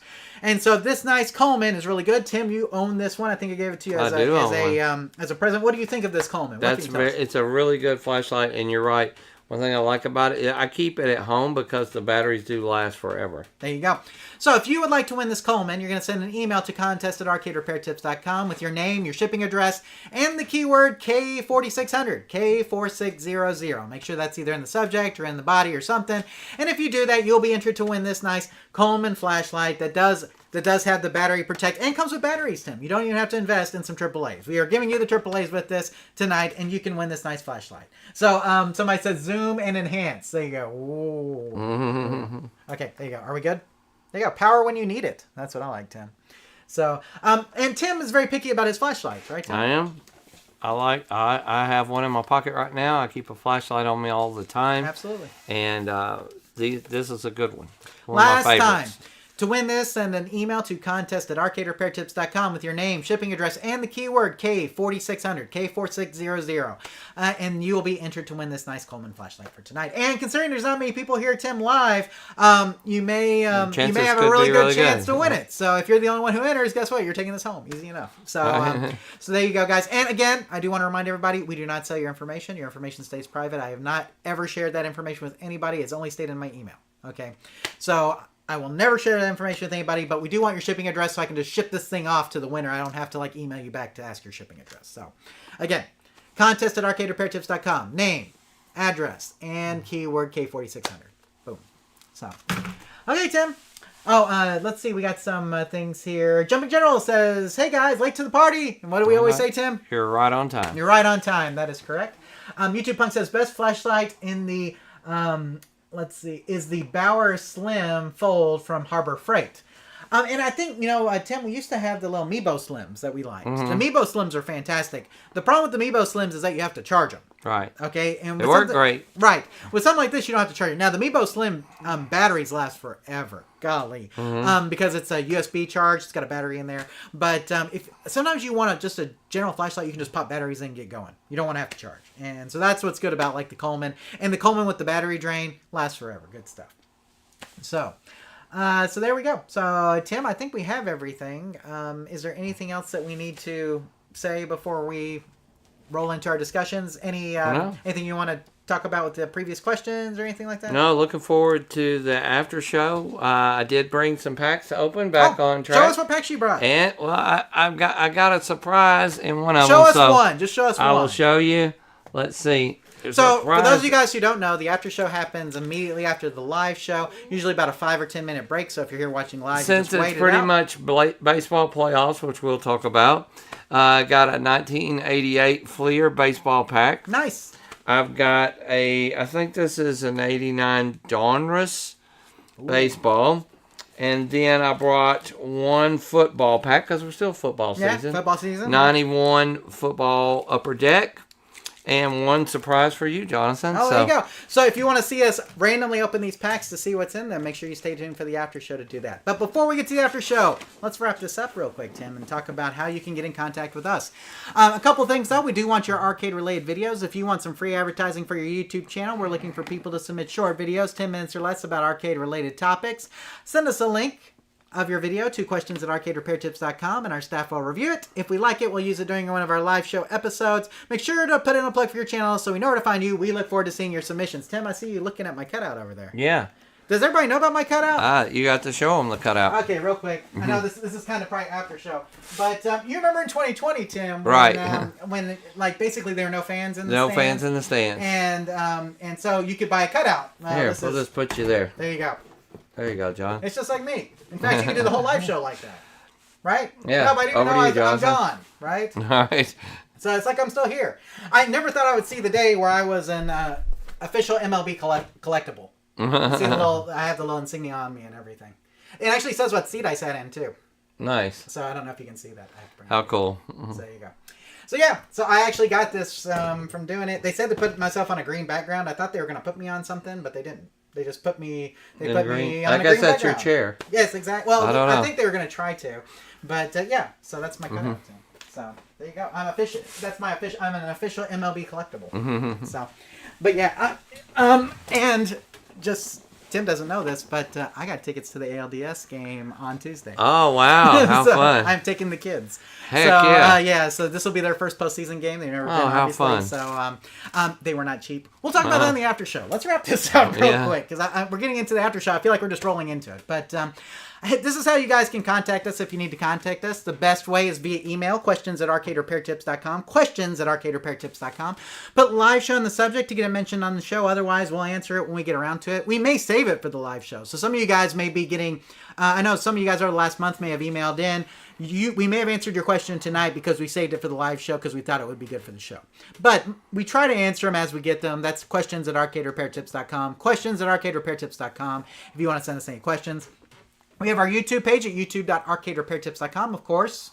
Those of you in the live chat or who are watching this on YouTube know that. If you are listening to the audio version of this, then you can go there to watch the video version of this episode and the after show. We don't put the after show on the audio podcast. So if you want to hear the after show and hear me talk more about baseball and my cutout and opening baseball cards, then you can join us for that on the video feed for this episode at youtube.arcaderepairtips.com. We have our podcast feeds, Tim, which have changed a little bit, but now we've kind of settled on here. We have our iTunes page at itunes.arcaderepairtips.com. We have our Spotify page at spotify.arcaderepairtips.com, and our Audible page at audible.arcaderepairtips.com. And you can leave reviews on any one of those pages, Tim, or all three, which is what we'd really like, especially if you're going to give us 5 stars. Go ahead and do that, please. And if you want to tell us how we can improve the show, instead of leaving a review, you can do that to questions@arcaderepairtips.com to do that. And if you have a podcast aggregator, just search Arcade Repair Tips. You'll find us, I promise. And then we have our social media pages. We have our Facebook page at facebook.arcaderepairtips.com, facebook.arcaderepairtips.com. We have our Twitter/X feed, Tim, at twitter.arcaderepairtips.com. I'm kind of refusing the X. Trying to. If we get there, that's fine. But still, Twitter/X is what I'm going to call it until then. So twitter.arcaderepairtips.com. Well, Tim, I would say, thanks, Mark, for posting news. And, we always have news there. There wasn't a whole lot of news this month, guys. I'm sorry. Slow month. Yeah, this was the slowest month ever. So there wasn't a whole lot of news and stuff there. So, but anyway, so hopefully we'll have more going forward. We just didn't have it this month. So, you know how it is. Sometimes it's feast, sometimes it's famine. But anyway. Okay, well, I think we will wrap it up there. So in the after show, Tim mentioned we will be talking about baseball. That seems to be a topic that's on both of our minds right now. We'll also talk about our September and some of the Halloween plans we may have, Tim. We always know that. We will also talk about our NFL season, how our teams are doing. NBA, NHL are about to start up, Tim. We got some preseason games happening now. Tim, let's talk about some of the movies that I saw. I did see the Barbie movie. I think last month people were asking for my review of it. I can give that to you in the after show, so if you want to hear that. Tim, I saw Indiana Jones, Dial of Destiny, Blue Beetle, Gran Turismo. And one of these 4 movies may be one of my favorite movies I've seen in a long time. I'm not going to tell you which. You got to stay for the after show on that. I got to guess. Yeah, you got to wait. One of those 4 movies, though, is one of the best movies I've seen in a while. So, won't tell you which one. Got to stay. So, and then Tim will tell you about some stuff he may be watching and seeing and things like that. And we'll open some baseball cards. What more could you ask for? So, stay tuned to the after show if you want some off arcade topic talk. We'll do that there. Otherwise, if this is your off ramp, we want to thank you for joining us tonight. We want to thank the live chat for coming on a Friday night. Even though, Tim, they already started their weekend early, I can tell. Yeah. So, Current Phonograph said Friday works better for me. It looks like we have a kind of a lower audience. We may end up going back to maybe some Thursday. different people. Yeah, exactly. We'll just see. Me and Tim will talk about kind of what works for us. It may be Friday next month. It may be the following Thursday. We'll just see. May depend on if he's out of town or not. Maybe. Tim, I like having you here. As much as we do the remote, I like having you here with me. I do think it works a little bit better. So, anyway, guys, we're going to take off. If this is your off ramp, we want to thank you for joining us tonight. If you're staying for the after show, wait about 5 or 10 minutes and we'll be right back with you. But otherwise, we'll see you next month for our November show. And remember, here at Arcade Repair Tips, when we fix the game, play the game. Take care, everybody. See you guys. We'll see you next month, or we'll see you here in about 5 or 10 for the after show. Take care, guys.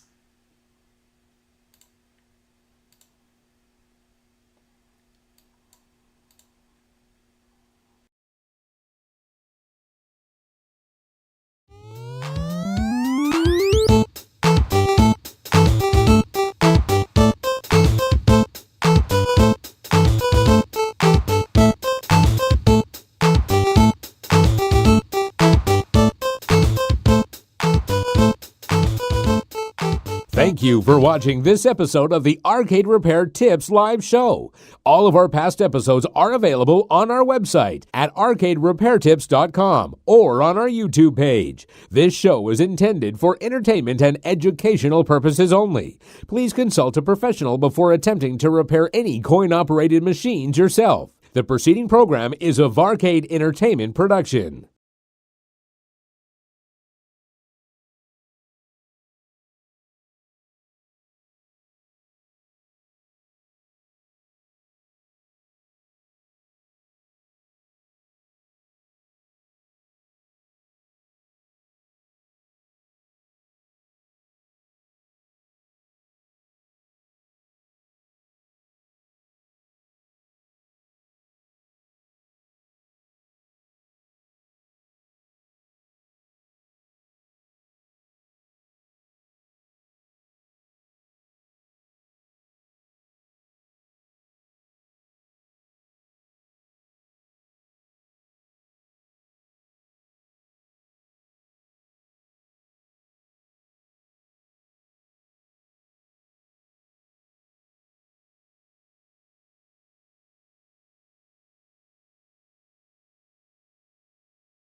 And we're back, guys, with the after show for episode 80. Now, Tim, this was a little bit shorter show for the regular show this time. And it's just because the content, we didn't have a lot of news this month. Usually the news is what kind of fills up a lot of the content time. And so I'm sorry it was a little bit shorter if you guys were watching this. But you know how it goes, right? It's like sometimes you have long months, sometimes you don't, whatever. But we still want to thank you guys for joining us. Hope you had a good time. We tried to pad some content here with like my trip and then Tim's tech tip and some other stuff. So... But, you know, it just depends. And, Tim, we usually have a lot more questions from the live chat. But I think the live chat's a little sparser. Like I said, some of you guys are already some good regulars here, doing some your new weekend people. stuff. And I totally get that. So if you're watching this after the fact, hopefully you had a good time on Friday night doing whatever it was that you were doing. So, yeah, we had a good time, Tim. But, like, when you get into November, you know, we might end up doing the Friday show. We may end up doing the following Thursday. So I don't know. We'll see. Or maybe Wednesday. Maybe Wednesday will work better. Maybe. I tried to talk Tim into Wednesday, but I think you had something to do yesterday. I just didn't know. I knew I couldn't make it in time. I was in Lufkin. Okay, gotcha. So, yeah, so we'll just see. We'll let you guys know. Stay tuned to Twitter and Facebook for all that stuff. So, Tim, we talked a little bit about how your September was and all the things that you did. Was there anything else cool that you got to do during September that we need to talk about? Man, it went by such a blur. I can't think of anything outstanding. We had a big storm come through while I was out of town. Yeah. And one of my neighbor's trees blew over and knocked out some of our fence and stuff. So we got to get that. He's getting it fixed. I was telling Tim if we would have had the live show last night, we would have had the power out. Yeah, the power would have gone out on us during the show because my power went out about 5:45, about the time we started tonight. Mm-hmm. And yeah, it was crazy. It was out for about an hour. I think it went out early Thursday morning, and I think they did a patch fix on it. And they shut it down to do the permafix. You know what I'm saying? So I think that's what happened. So there you go. But anyway, it is what it is. So, so any other September things that we talk about? I can't think of anything offhand. Maybe we'll come up when we're talking. Yeah. So I mentioned I was in Arkansas. I had kind of a family emergency kind of thing. I talked to Tim about already that came up to where I had to make a trip. Wasn't planning to make a trip last week to Arkansas, but we did. And I was able to visit Stephen, which was really great. So, but it wasn't anything big like the family emergency. It wasn't really an emergency, just kind of like a family issue, I guess, come up. But it was good. I had a good time. It was a good trip. And I've never been to Arkansas before, Tim. That was my first time. Mm-hmm. So, been to Oklahoma before. Oh, wow. But it's beautiful up there, isn't it? It is beautiful. Golly, the mountains and everything. Mm-hmm. Now, I'm spoiled because I just got back from Canada. Right. Okay, so, I mean, Canada, compared to Canada, it's different. But still, there are some cool places there. Mm-hmm. I really liked it. And Bentonville, of course, Tim, is the home of Walmart. Mm-hmm. You should see that town. It's amazing. Crazy. The Walmarts there are super clean. It's amazing because all the corporate people shop at them. Right. So, like, I mean, Walmart is really cool. So, really great stuff, but, you know, I mean, things come up and, you know, just sometimes you have to adjust. So that's what happened last week. So kind of a surprise. I was trying to think of what else we did in September. I'd have to go back probably through my calendar stuff and see. For the most part, you know, just been, you know, our weekends, we haven't been going a whole lot of places on weekends because of my daughter has soccer. On Saturday morning. So it's like, I can't do a whole lot because, you know, we have to stay around for our soccer matches and things. So anyway, so it's been good. Tim, any Halloween plans that you know of or just handing out candy? Yeah, just handing out candy probably. It's on a Tuesday, I think, this year. On a Tuesday, that's right. So yeah, it'd be a good night just to sit at home, hand out candy. That's probably all I'll do. Nothing big. We'll do our trunk or treat at our church, Tim. That's usually what we do. So that'll be the Sunday before. And then, of course, we have about, I think I've said, 300 trick-or-treaters that come by the house. We always have lots of candy. Yeah, my costume is Ted Lasso. Ah, so I've got my Ted Lasso costume. That's what I'm going to be for Halloween. And my daughter is a character from her favorite show that she watches. I forgot what my son was going to be. He's got his picked out. And my wife decided she was going to be Rosie the Riveter. So for those of you guys who know Rosie. Okay, so I do know Rosie. There you go. So good stuff. So if you're dressing up for Halloween, let us know what you want to be. What you're going to be. I'm curious. I like to hear. Okay. Week 34. What's your favorite arcade games do you personally own? For me, I own a Blitz Showtime combination cabinet, the Sports Station, as most people like to call it. It's one of my favorites, and I have a Soul Calibur that's in like I have the board, and I need to swap it into my Tekken Tag tournament and kind of make it a switcher. Those are two of my favorites: Tekken Tag tournament and Soul Calibur. So good stuff. Tim, what about you? Probably just my Miss Pac-Man game that I've had for years and years. You know, one of the first arcade games I ever got. It came out of a Dairy Queen that I used to work in and or helped in sometimes. So a little bit of sentimental value there. So probably that Miss Pac-Man game is probably my favorite game. Yeah. Let's see. What is Tim's job title? That's from YouTube Punk. What is your job title? My official job title is Food Safety Specialist and Food Safety and Brand Standards Specialist. If you've heard of to be a manager in food, you have to have a certified food manager's degree, and I'm working on my professional certified food manager's degree. So it's kind of like a master's degree in food safety. There you go. Let's see. Yeah, Tekken Tag Tournament. Yeah, YouTube Punk says yes. Yeah, Tekken Tag is one of my favorite games of all time. It is so much fun. It's fast. We used to have, the Tekken Tag that we have used to be up at Game Exchange. And I would play the guys up there, and they would just rotate through, and I'd just beat them all. Because, I used to play it at the arcade all the time. I'd play against all sorts of people, Tim. And so Tekken Tag, I'm pretty decent at.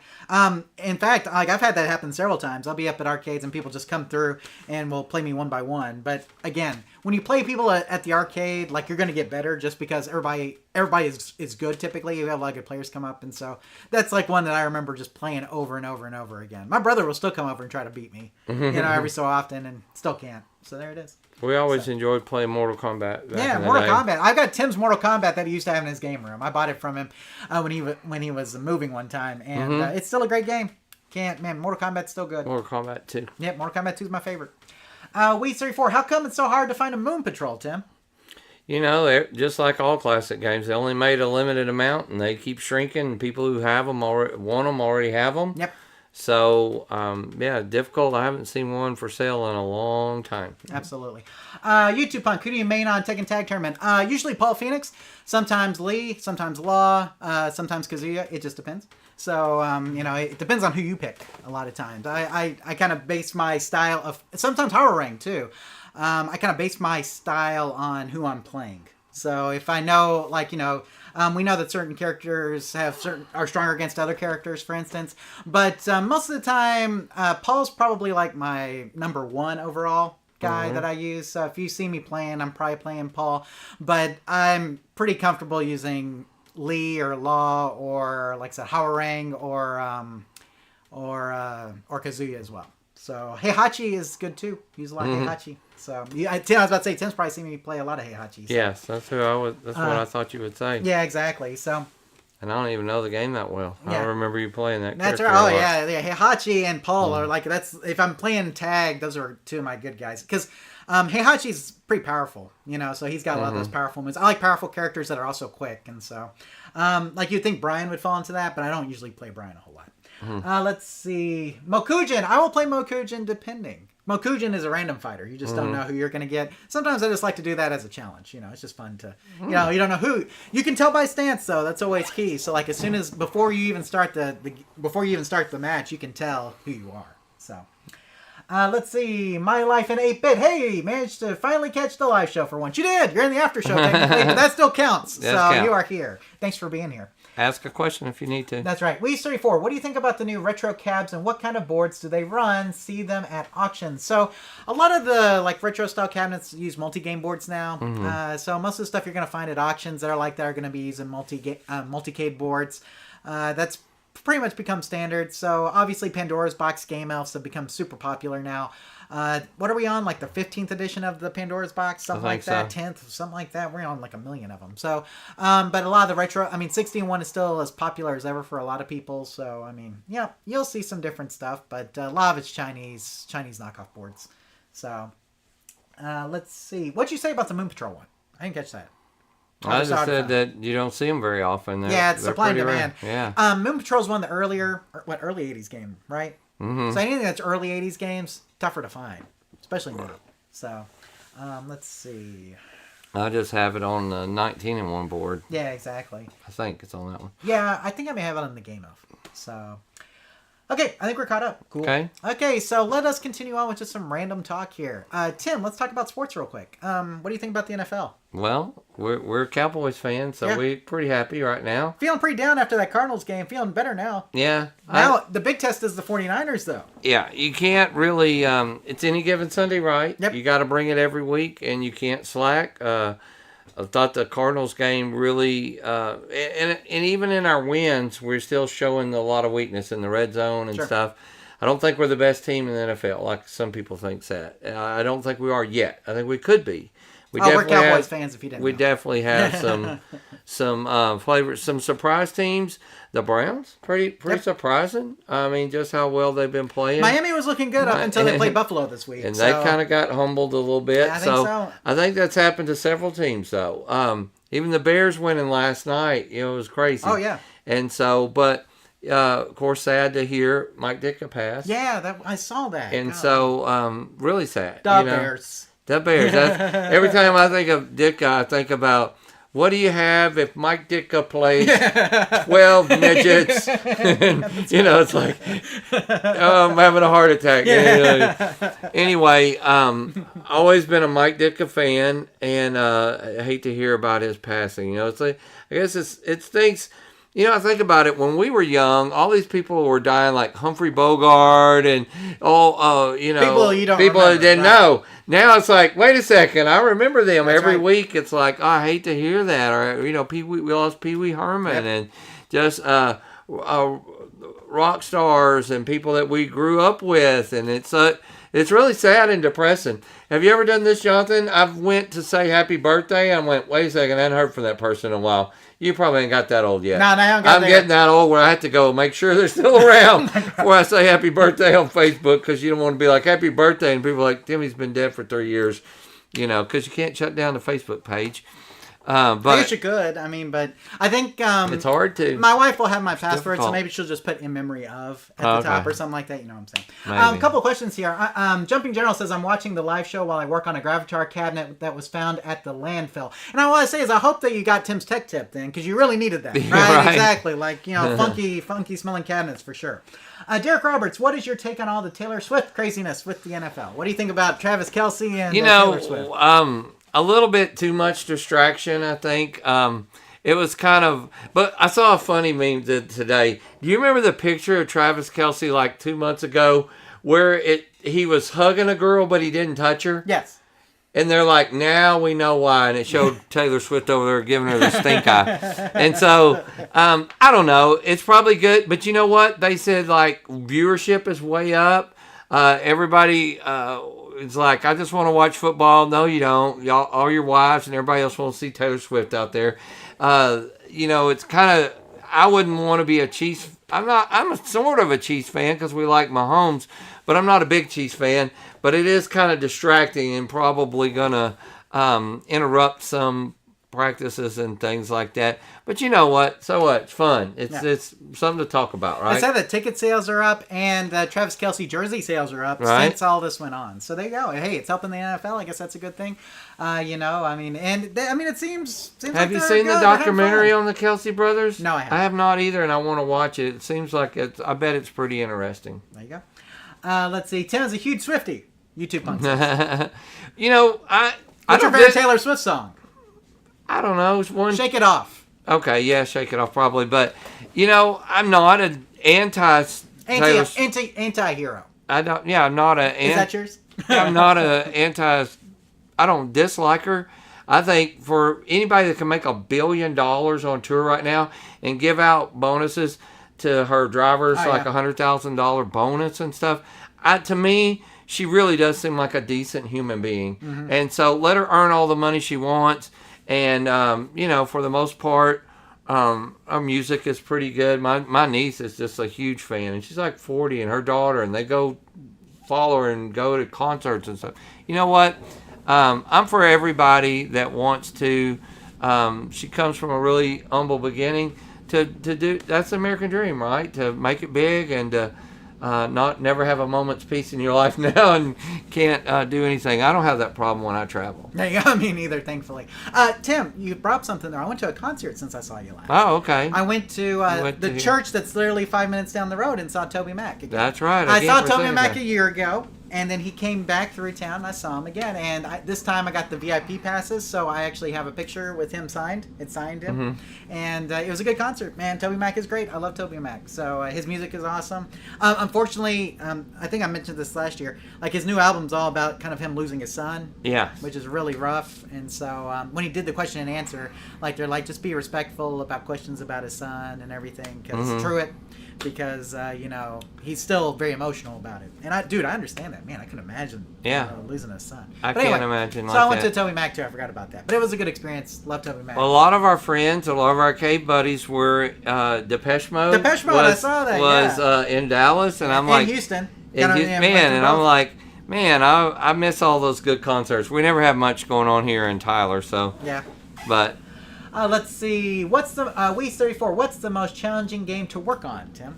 Oh boy, pole position was a big challenge for us back in the day. We had a lot of troubles getting the kicks going one time. Those games though. Then you get into the really older ones like Seawolf or something. But the early stuff at least is easier to understand than a lot of the newer stuff. I think about like Dance Dance Revolution.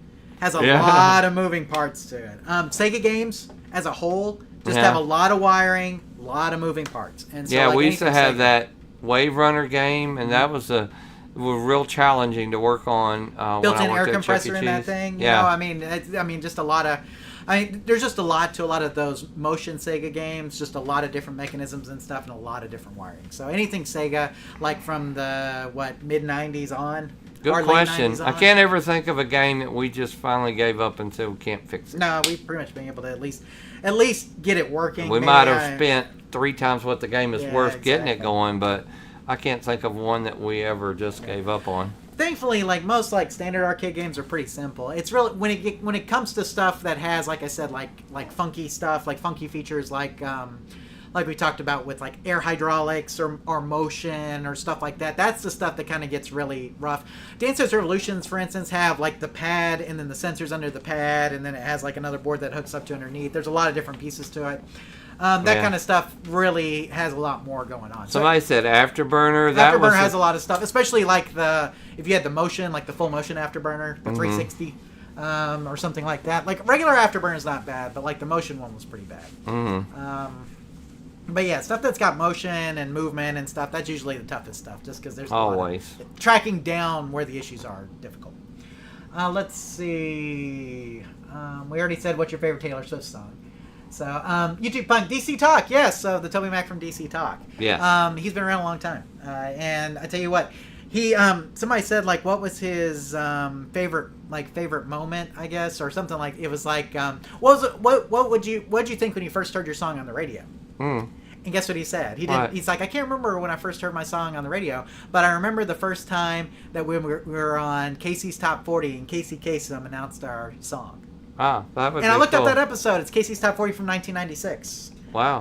DC Talk was on the mainstream Top 40 Pop. And when they were on there, he says he remembers Casey Kasem doing their whole biography. Because when an artist is new on the countdown, he'll do like the whole story behind the artist. And he says he remembers talking about them doing the whole kind of biography and everything. 36. Exactly. We have a young group. Exactly, like that. Exactly. Yeah. He remembers all of that. And I just thought that is so cool because if you watch the show at all, you know I'm a huge Casey Kasem fan, and that American Top 40 still means a lot to me. I still listen with Ryan Seacrest. So I thought that was awesome. But I do not have that in my collection of American Top 40s. I do not have that Casey Kasem. Got your quest. Well, I can get the entire collection from the guy who, Shannon, the guy who actually runs, he's one of the producers for American Top 40. Mm-hmm. He will sell you the entire Casey's Top 40, in digital format for $1,500. Oh, but wow. pretty high dollar. But, that you're talking about every week for 12 years. Wow. So it's not bad, but it's still a lot of money, right? Mm-hmm. Anyway.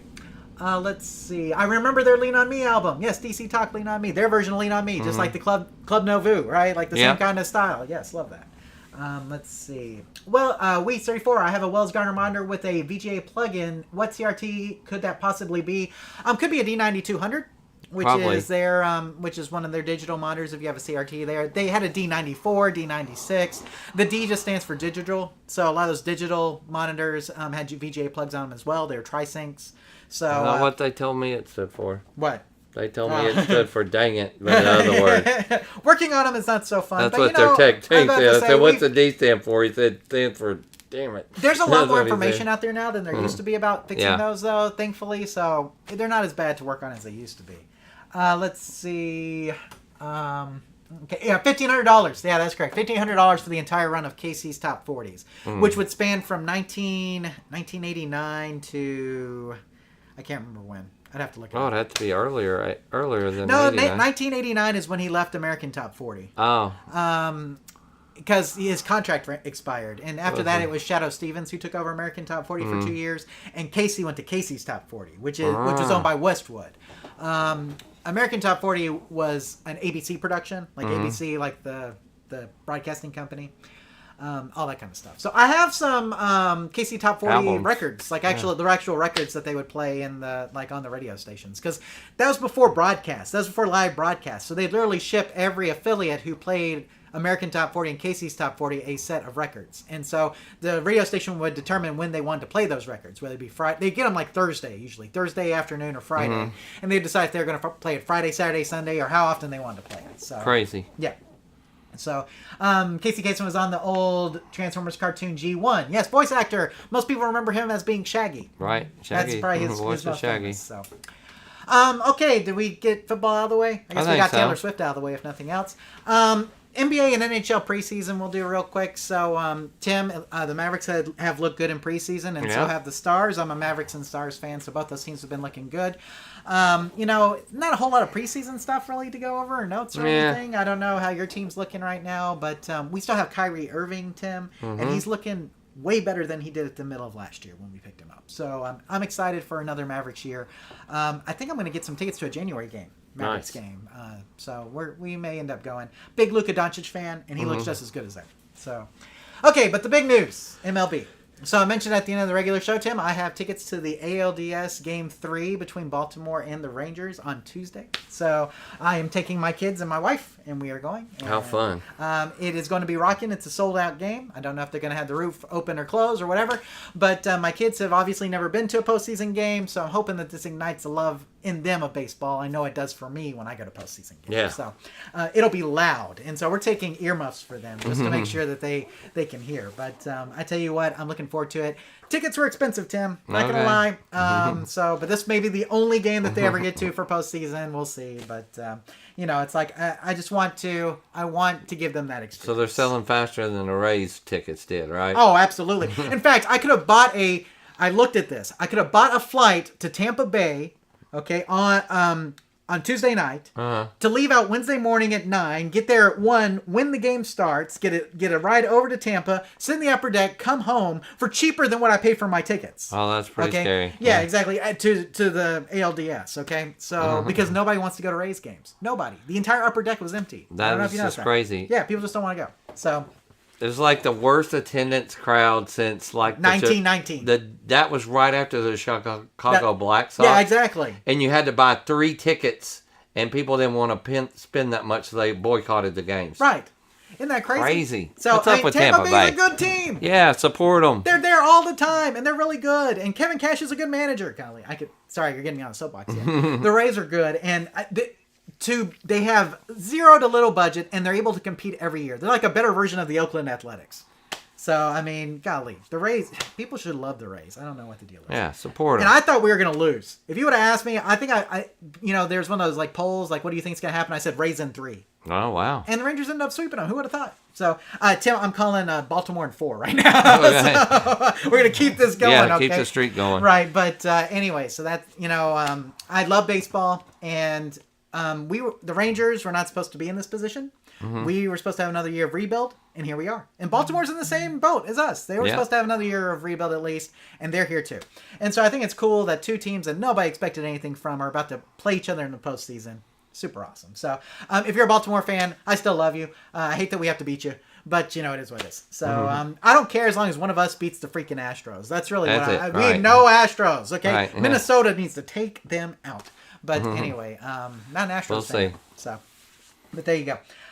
So there you go. So looking forward to going to the game on Tuesday, Tim. Okay. I'm taking my kids out of school for this because it's important. So You're gonna miss. Make sure it's imported. Exactly. Make sure Well, people will take their kids out for like opening day. I'm like, opening day happens every year. Postseason doesn't happen every year. Right. Like, you don't always get to go to the postseason, guys. Right. We haven't been in since 2016. Right. You know, my oldest daughter was 3. Right. The last time we were in the postseason. You know, so She doesn't remember it. exactly. Go Braves! I love the Braves too. In fact, if you'd ask me who is going to win I would vote the World the Series Braves right now, look I really would good. say the Braves. And I don't think anybody who comes out of the American League can beat whoever the National League team is. If it's the Braves or the Dodgers, whoever comes out of the National League, they'll probably be better than whatever the American League team is. We'll see. So, hey, I'm just in for the ride, man. I'm going to ride it. I'm going to cheer for my team. I'm going to ride this wave as long as I can. And when it's over, I'll find another team to cheer for. And it'll probably be the team who's playing the Astros. It's going to be the other team that I'm going to cheer for. So there you go. So I'm on for the ride. Looking forward to it. Excited about that. And I hope that your team, if they're in the postseason, that they're doing well as well. So, and the Braves, Weeds 34, they're a good team. Hey, look, Ron Washington is with them. I cannot say anything bad about that man. No. He I mean, as far as I'm concerned, he should still be the manager here. Yeah. So if he wouldn't have gotten into some trouble that he had to resign for, but Ron Washington will always hold a special place in my heart. So I'm glad he got his World Series ring finally because he deserved it. So, but anyway, Tim, any baseball thoughts that you want to talk about? No, we better get on before we get. But you got your really stuff here. got some stuff to show you. Okay, what well, we're going to do while we're talking baseball? Yeah, let's do it while we're talking baseball. 'Cause All we're right. done with the sports, and All right. so let's. First of all, I got a surprise present for John. I ran across something, and I want to see if he knows what this is. Oh my goodness, I've never even seen this before, but I can tell it's cool. So this is a Ken Griffey Jr. card with a Super Nintendo on it. It has a signature on the side. And where did this it says Nintendo of America. The only way you could get that card, it came with the game. That makes sense. Okay, okay, I get it. It's pretty rare. Right. Because people probably threw these things away. right. So it's a pretty rare one. But anyway, that one's yours. Oh, well, thank you. That's a present That's from me to amazing. you. Thank you, sir. So, Ken Griffey Jr. Super Nintendo card. Golly. You got to Google that. And I one. noticed you even sealed it here Yes, to make those sure it tapes wouldn't so it fall doesn't out. fall out, yeah. Oh, my cousin's gonna be jealous. My cousin has all of his Ken Griffey Jr. rookies like framed behind his bed, like the one that I Right. visited in Arkansas. And he's like, I think I should break them out and sell them. I'm like, don't sell them right now. Like, Right, I yeah, mean, I I was know. like, hold on to them. I think they're gonna be worth more. So, All right, so thank you, sir. Going into 1988, this is Fleer. One of my favorite sets. I love the Fleer. I love the background on this one. I don't think Fleer didn't have gum, so we got. Now remember, YouTube Punk bet you to eat it last time. Yeah, we don't Not have gonna do that any again? gum on this on this packs. Okay, let's see what we have. All right, Tim. so we got a cool Cubs Cubs. card. Now this says Peel on it, so this is actually a sticker. Cubs. For those who like Cubs. I like the Cubs. I want to go to Wrigley sometime. All right. Okay. Don't remember him. Brett Gideon. For the Pirates. It looks like Pirates. Yes. Pittsburgh. Right. So we have it, Tom Bruansky. And he is Minnesota Twins. and we have an insert card. An insert. Teddy Higuera, All-Star Team. And Milwaukee Brewers, it looks like. My uncle probably would know him. He's a big Milwaukee fan from back in the day. All right. Here we keep going here. Okay. Tom Hume, pitcher, Cincinnati Reds. I know we had, who's a Cincinnati Reds fan? Was that, I can't remember. He's not here tonight. yeah, I was so. about to say. So, Tom Hume there. Okay, Kelly Gruber, infield, Toronto. I Okay. do remember Kelly Him in? Gruber. Yes. Yeah. So, that's I'm not recognizing hardly any of these John names. Davis, Kansas City pitcher. I think this set has the Randy Johnson rookie card. I think Danny Cox, pitcher, St. Louis Cardinals. that's the card. Mr. Dwayne is here. He's the one that's the Reds fan. Okay, that's right. Mr. Dwayne, did you recognize? Let's see how Tom Hume. Actually, that actually sounds familiar to me. So, okay, what else we got? All right, that's definitely. It's amazing how mint these things are out there. Yes, they're brand. I've had them for 30 years. Spike Owen, Boston Red Sox. Okay. Randy St. Clair, Montreal Expos. Man, I miss the Expos. Yeah, me too. All right. Jay Bell, Cleveland Indians. I think I remember Jay Bell. I watched a lot of baseball back in the day. Les Lancaster, pitcher, Cubs. Okay, I know he was a all-star. Okay. Harold Baines, there you go. White Sox. He used to play for the Rangers too, Tim. That's right, he sure did. Okay. Jeff Blauser for the Atlanta Braves. We got no Rangers players. I know. Mr. Dwayne says he does remember Tom Hume. Was that who it is? Tom Hume? Yes, it was. Okay. Jay Aldrich, Milwaukee Brewers. I think I remember him. Okay. Oh, well, Probably okay. I see it's this last one. The best card for last. Former Rangers pitching coach, Oral Hershiser. Yes. And he may be known as a Dodgers pitcher, too. I think so. He was pretty good Dodgers Just pitcher. a little bit. Golly, I wonder how much that one's worth. I don't know. I don't think it's a rookie card. Yeah. It's not. No, it's not a rookie card, but still, Oral Hershiser in mint. Very mint. Very mint condition. All right. This is really tough to open. Goodness. They sealed it good, huh? There's an Upper Deck football cards. I think these are 91s. 91. So we'll see what 91 football has for us. Some of these are backwards. Well, we got a Rams player there. Fred Strickland for the Rams. Okay. Don't know these guys. We have Pete Holohan for the Rams. Okay. James Hasty, Jets. I definitely heard of this fella. He was pretty good. Bruce Smith, Buffalo Bills. He's tackling, looks like Troy Aikman or Tony Romo. Wilbur Marshall, Redskins. Okay, because, have you heard about the Redskins thing? Not much. No, so the guy who was on the Redskins helmet is an actual person, and it was a chief.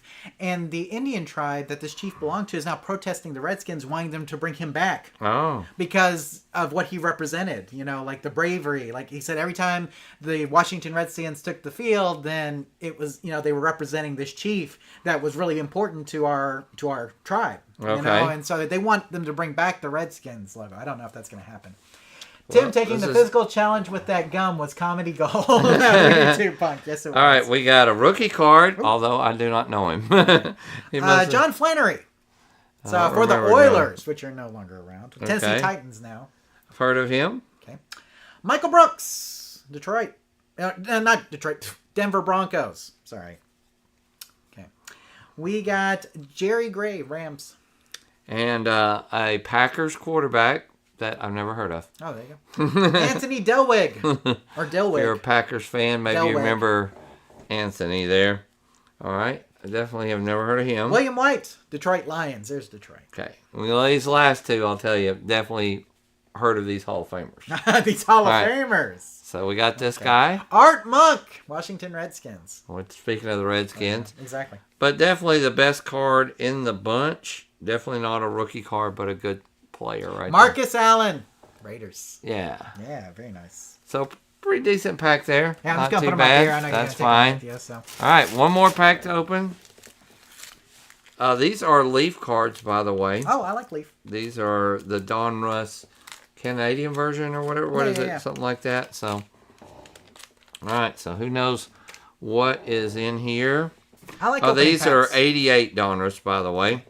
Oh, that's cool. I think that's a stand-up card or something. That is there's a puzzle card. Oh, puzzle card. So that comes with a puzzle piece. Oh, yeah, it has like a little puzzle piece to the thing. It says Stan Musial. It's like part of his Diamond Kings. You can't say this guy's name without doing this. That's a Kent. Oh, Kirk Gibson. You got it. Detroit. Yes. All right. Rob Deere. Rob Deere, Milwaukee. The Brewers. Larry Sheets, Baltimore Orioles. I'm trying to think of. Andy Van Slyke. Man, I remember Andy Van Slyke. I This do is a remember Diamond that. Kings too. Yep. So that's Pittsburgh Pirates for those of you guys who know. Randy Bush, Minnesota Twins. I think this guy owns a car lot now. I don't know. But Willie Upshaw, first baseman, Toronto Blue Jays. All right. No. Les Gutterman, the Mariners. Okay. We'll get back. Seattle. Definitely heard of this guy. Andre Dawson, Cubs. Rob Thompson, Giants. Heard of this one. We got an Atlanta fan in the group. Mike Diaz, Pittsburgh Pirates. See if you know this guy from Atlanta. We got a Cincinnati Reds guy coming. David Palmer, Atlanta Braves. Another. Kurt Stillwell for the Reds. That's Mr. Dwayne. Kurt Stillwell. All right. Randy Reddy, Padres. And a team that's having a pretty good run right Oh, now. there you go. Glenn Wilson, and that is Philadelphia Phillies. Okay, definitely the best card in this bunch. Ozzie Smith, St. Louis Cardinals. One of the best third base, right? Third baseman or shortstop? Shortstop. There So, we go. It's anyway, always exciting. You never know what you're going to pull, right? We got don't. some, Oral Hershiser and Ozzie Smith. I think you got some good ones there. And a Marcus Allen. Marcus Allen. So, I mean, we got some cool ones. It's always, I just like opening them. I think it's fun. It reminds me of being a kid again, right? Me too. Because it's like when you open cards, man, when I was a kid, man, that was like the best day ever. Begging my parents for cards and them getting them for me and me going through and grabbing my Beckett to see what they're worth, Tim. So, absolutely. So, there you go. Okay, let's talk movies and TV real quick.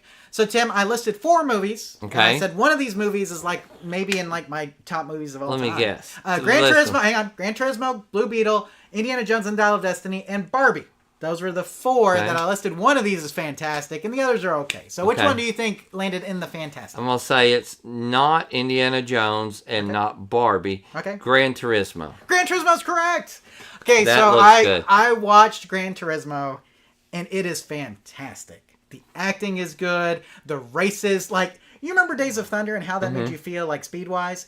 This is more like that. Okay. The special effects are fantastic. The racing is real. Like, you feel it. And they take, like, these little shots of, like, the engine going, like, and him going around these corners really tight.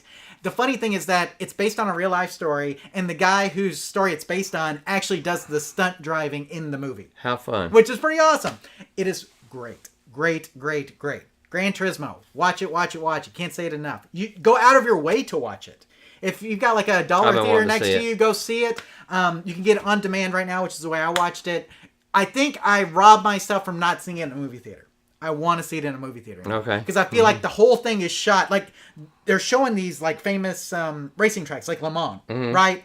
And like seeing the track, like if you were in a IMAX style theater or just a regular movie theater, like the way that stuff would look would be fantastic. I've got a nice TV, but in a movie theater, that stuff would just look amazing. I think I robbed myself from not seeing it in the movie theater. So if you've got dollar theater night, or if they're re-showing Gran Turismo at a discount price, go see it at your movie theater. If you can't, get the on-demand at home and watch it. You will love it. If you even like video games and racing a little bit, you'll like it. How would my wife like it? She would like it too, because it's one of those inspirational sports movies. Okay. If you're a sucker for inspirational sports movie, that's what it is at its core, Tim. Okay. But it's more than that, right? Okay. Like, I mean, that's what makes it great. It's I've been like, wanting to see it. yes, it is worth it. It is worth it. Just bite the bullet, spend the $20 to buy it or rent it on demand and watch it. It is worth every penny. So Gran Turismo is worth it.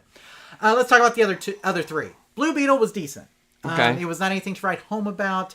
If you're not a superhero fan, I don't think you're going to enjoy it. The guy who plays the lead in this is the guy who plays Miguel in Cobra Kai, and I can't pronounce the actor's name because it's kind of, I know it's you're kind of talking different. And he does a really good job. And I think Susan Sarandon's the bad guy in it. It's okay. I mean, it's pretty rote superhero, right? In fact, it's a lot like Iron Man. It is almost the same kind of thing as Iron Man. So, and I would say it's Iron Man, not quite as well executed. Okay. But if you liked Iron Man, you'll probably like this. So there you go. Not as well executed, still a decent movie. Indiana Jones and the Dial of Destiny. Fine. I mean, nothing. It does a decent job at recapturing the original trilogy. Okay. But it is not as good as any of those original movies. I will say the de-aging of Harrison Ford is amazing. Okay. So Like, they did a he good looks, job of I mean, you can't, it looks great. Okay. Okay, so the For Harrison 80 Ford years old. de-aging is really great. Maybe I need to try that. Yes, but And get some of those filters. exactly. But other than that, I mean, the story is pretty basic. It does have kind of a swerve in it, which I guess I appreciate and everything. Okay, if I was gonna rank these like by what I like best to worst, Gran Turismo's number 1. Indiana Jones is, our Barbie is actually number 2. Indiana Jones be number 3, and probably Blue Beetle number 4. I would say that none of these movies are bad though. They're all decent. Okay. Okay, Gran Turismo's fantastic, and the rest of them are okay. I'm assuming you But watched Barbie was number 2, with right. your daughter? With my wife. And Not- wife? Well, my daughter is not quite old enough. I think, Okay. for this. So Barbie is very good. It is very entertaining. It owes a lot to the Lego movie. in the way that it goes about its business. So Okay. you know how the Lego movie kind of integrates toys, real world, and all this kind of stuff. That's kind of what they do with the Barbie movie with integrating toys and real world. The acting is really good. You can tell that all the people that are in this movie are really having a great time, like playing the parts that they're playing, which is always a good sign for a movie. And overall, it was really good. It was really good. Like I said, this would be, out of these 4 movies, this would be second, Tim, out of all the ones I saw. So Gran Turismo is number 1. You need to watch Gran Turismo. It's by far the best one out of these 4. Barbie would be number 2, though. And even if you're not, even if you don't have like, a wife or a girlfriend to watch it with, it's still worth a watch. So if you're just watching it by yourself, even, because it's interesting, it's fun. It's like I said, it's just a fun movie to kick back and watch, and it's got silly parts in it, so you're gonna laugh. I mean, so if you're looking for something lighthearted, it does tackle some kind of tough stuff too. But for the most part, they keep it lighthearted. Will Ferrell's in it, if you didn't know. I didn't know that. So he's in it. But it's good. It's fun, and would recommend you watch it if you get a chance. I think you could. Indiana Jones and the Dial of Destiny you should only watch if you're an Indiana Jones fan. I think if you've never watched the others, you shouldn't watch this one because you're not really, it's trying to recapture a feel. And so you need to make sure you know what that feel is before it does it. Blue Beetle, again, is okay, but not really great unless you're just a superhero person like I am. So, okay, Tim, did you have any movies that you want to talk about? I have not watched hardly anything besides sports and news. Well, you want me to talk about the other things real quick? Yeah, go ahead. So I watched Wrestlers on Netflix, which is a show. To see that. That's based around Ohio Valley Wrestling. Okay. And Al Snow, if you guys are longtime wrestling fans, you'll know the name Al Snow. He's in WWE for a long time. He runs Ohio Valley Wrestling. And basically it's about kind of the struggles that they have keeping this thing running. And the stories behind the wrestlers. So it takes you behind the sines with them and takes you in front of the camera too. You get to see both sides. Tim, if you just like a real world story about people going through stuff and dealing with stuff, and I mean, that's what it is. Yeah, I've seen the previews. It looks it's good. I enjoyed it. I went through the entire thing in like 2 days. Nice. Like all the episodes. So you should watch Wrestlers on Netflix. It's good. Tim, something I didn't put on here. Baseball fans. The Saint of Second Chances on Netflix. The Saint of Second Chances. Watch it. Seen it. Watch it. Saint of Second Chances. Okay. Watch that one. Okay. I'm not even going to tell you what it's about because it's better if you don't know going in. Okay. But it's about a family that owned the Chicago White Sox for a brief period of time and kind of what happened past that. Okay. The Saint of Second Chances. We'll watch it. You'll cry. I don't care how stoneheart you are. You'll cry. Okay. And it's worth it. It's a good cry, Tim. Okay. We all need that sometimes. I'm watching Gen V on Prime Video, which is a kind of a spin-off of The Boys. Okay. So it's ultra-violent, just like The Boys is and everything like that. It's got Arnold Schwarzenegger's son in it, Tim, which you may not realize was an actor. I did not know that. But yes, so I am watching Gen V, which is, like I said, the Boys spin-off. Again, ultra-violent, so only if you're into The Boys should you watch Gen V. If you haven't seen The Boys, don't watch Gen V yet. Watch The Boys first. Let's see. Lego Masters on Fox. We just watched the second episode of that, me and my daughter, because that is something we can watch together. Love Lego Masters. Love seeing what those people build. And then Doom Patrol is coming back very soon. I'll be watching the end of that, Tim, because they just canceled it, but they're releasing the second half of the episodes. So, the other thing I watched was, PBS does Frontline documentaries. You ever watch a Frontline documentary? Yes. I watched the Frontline documentary on the Astros cheating scandal. Which you can watch online now on PBS.com. And it was really well done. Now, the guy who does this documentary is also the same guy who did the Edge podcast, which I also listened to. But this is kind of an update. Yeah, this is an updated version of that. And so if you really want to know what kind of went on during the Astros cheating scandal in 2017, you need to watch that Frontline documentary. It's an hour and a half, no commercials, worth every moment of your time if you're interested in that. So a lot of baseball, very baseball heavy after show today. Yeah, so, that's okay. A lot of baseball going on right it. now. So. Yeah, so Saint of Second Chances. Let me just tell you the 3 things you definitely need to watch out of all this. Gran Turismo, Saint of Second Chances on Netflix, and Wrestlers on Netflix. Those are the 3 things you need to go watch. Everything else you can kind of forget. So much for Dial of Destiny, Barbie, and Blue Beetle and stuff, But, yeah, so, I mean, that's kind of where we are. So you haven't been watching anything, Tim? Not much. Wow. Well, just regular TV. You're not doing Suits much. Like everybody else on Netflix? I have watched probably about a season of Suits. I do like it. I just have kind of just been one of those times. Started watching, what's it called? When Identity Thief, which is an old movie that just come on Netflix. I watched about half of that last night. Oh, that's really good. I love that. I'll probably watch the other half tonight. Looks funny. What's her name in it from Gilmore Girls? I can't even think of her name at the moment. They're really funny. Melissa McCarthy. Melissa McCarthy, yeah. and Jason Bateman. Yes, and Jason Bateman. It looks. I love that movie. It looked funny, and so I've watched half. I'm gonna watch the other half. Yeah, throat punch, man. She's good at that. That's a really good movie. Mm-hmm. So, but go get Gran Turismo. Okay. Go get it. Or go to the movie theater and watch it. Take your wife. Okay. You guys will both like it. And like I said, I mean, I don't want to spoil anything. Just watch it. Okay, we'll watch it. Okay, are we done? We're done. Okay. I'm done. I'm done too. Well, thank you so much for the card. Oh, you're welcome. I thought that would be cool, your collection. Absolutely. And it's the Super Nintendo card. The only way you could get it was to buy the game. My cousin had this because he had Yeah. the game. I never bought the game, but I remember he may still have it because, like I said, he had he has all the rookie And of course, cards. a lot of people didn't take good care of the card, Yeah, so exactly. it's hard to find one Yeah. that's like that. Okay, well, we're out. Thanks for being here tonight. Thanks for skipping out on Friday Night Football to join us. And remember, next month, we're going to be doing it not on the first Thursday, so it'll be Wednesday or Friday or the following Thursday, something like that. Yes, it is past Tim's bedtime. It is. So I got to Way let him past. go home and all that kind of stuff. But anyway, guys, take care. Thanks for having us tonight. If you're watching this after the fact, we're glad that you watched. Right. And we'll see you next month at some point for the November live show. Hopefully you have a great Halloween. Okay, give out lots of candy. Make trick-or-treaters happy. Yeah. Okay. Even if they're 16, give them some candy. Absolutely. Don't be that person. That's right. What card again? That was the King Griffey Jr. Super Nintendo card, the one that came out of the game. So thank you, Tim, for it's that. a baseball collectible that come with a card that came with the game. Absolutely. So go Rangers. That'll be the last thing I say. Good night, everybody. We'll see you night. next month. Take care. We out.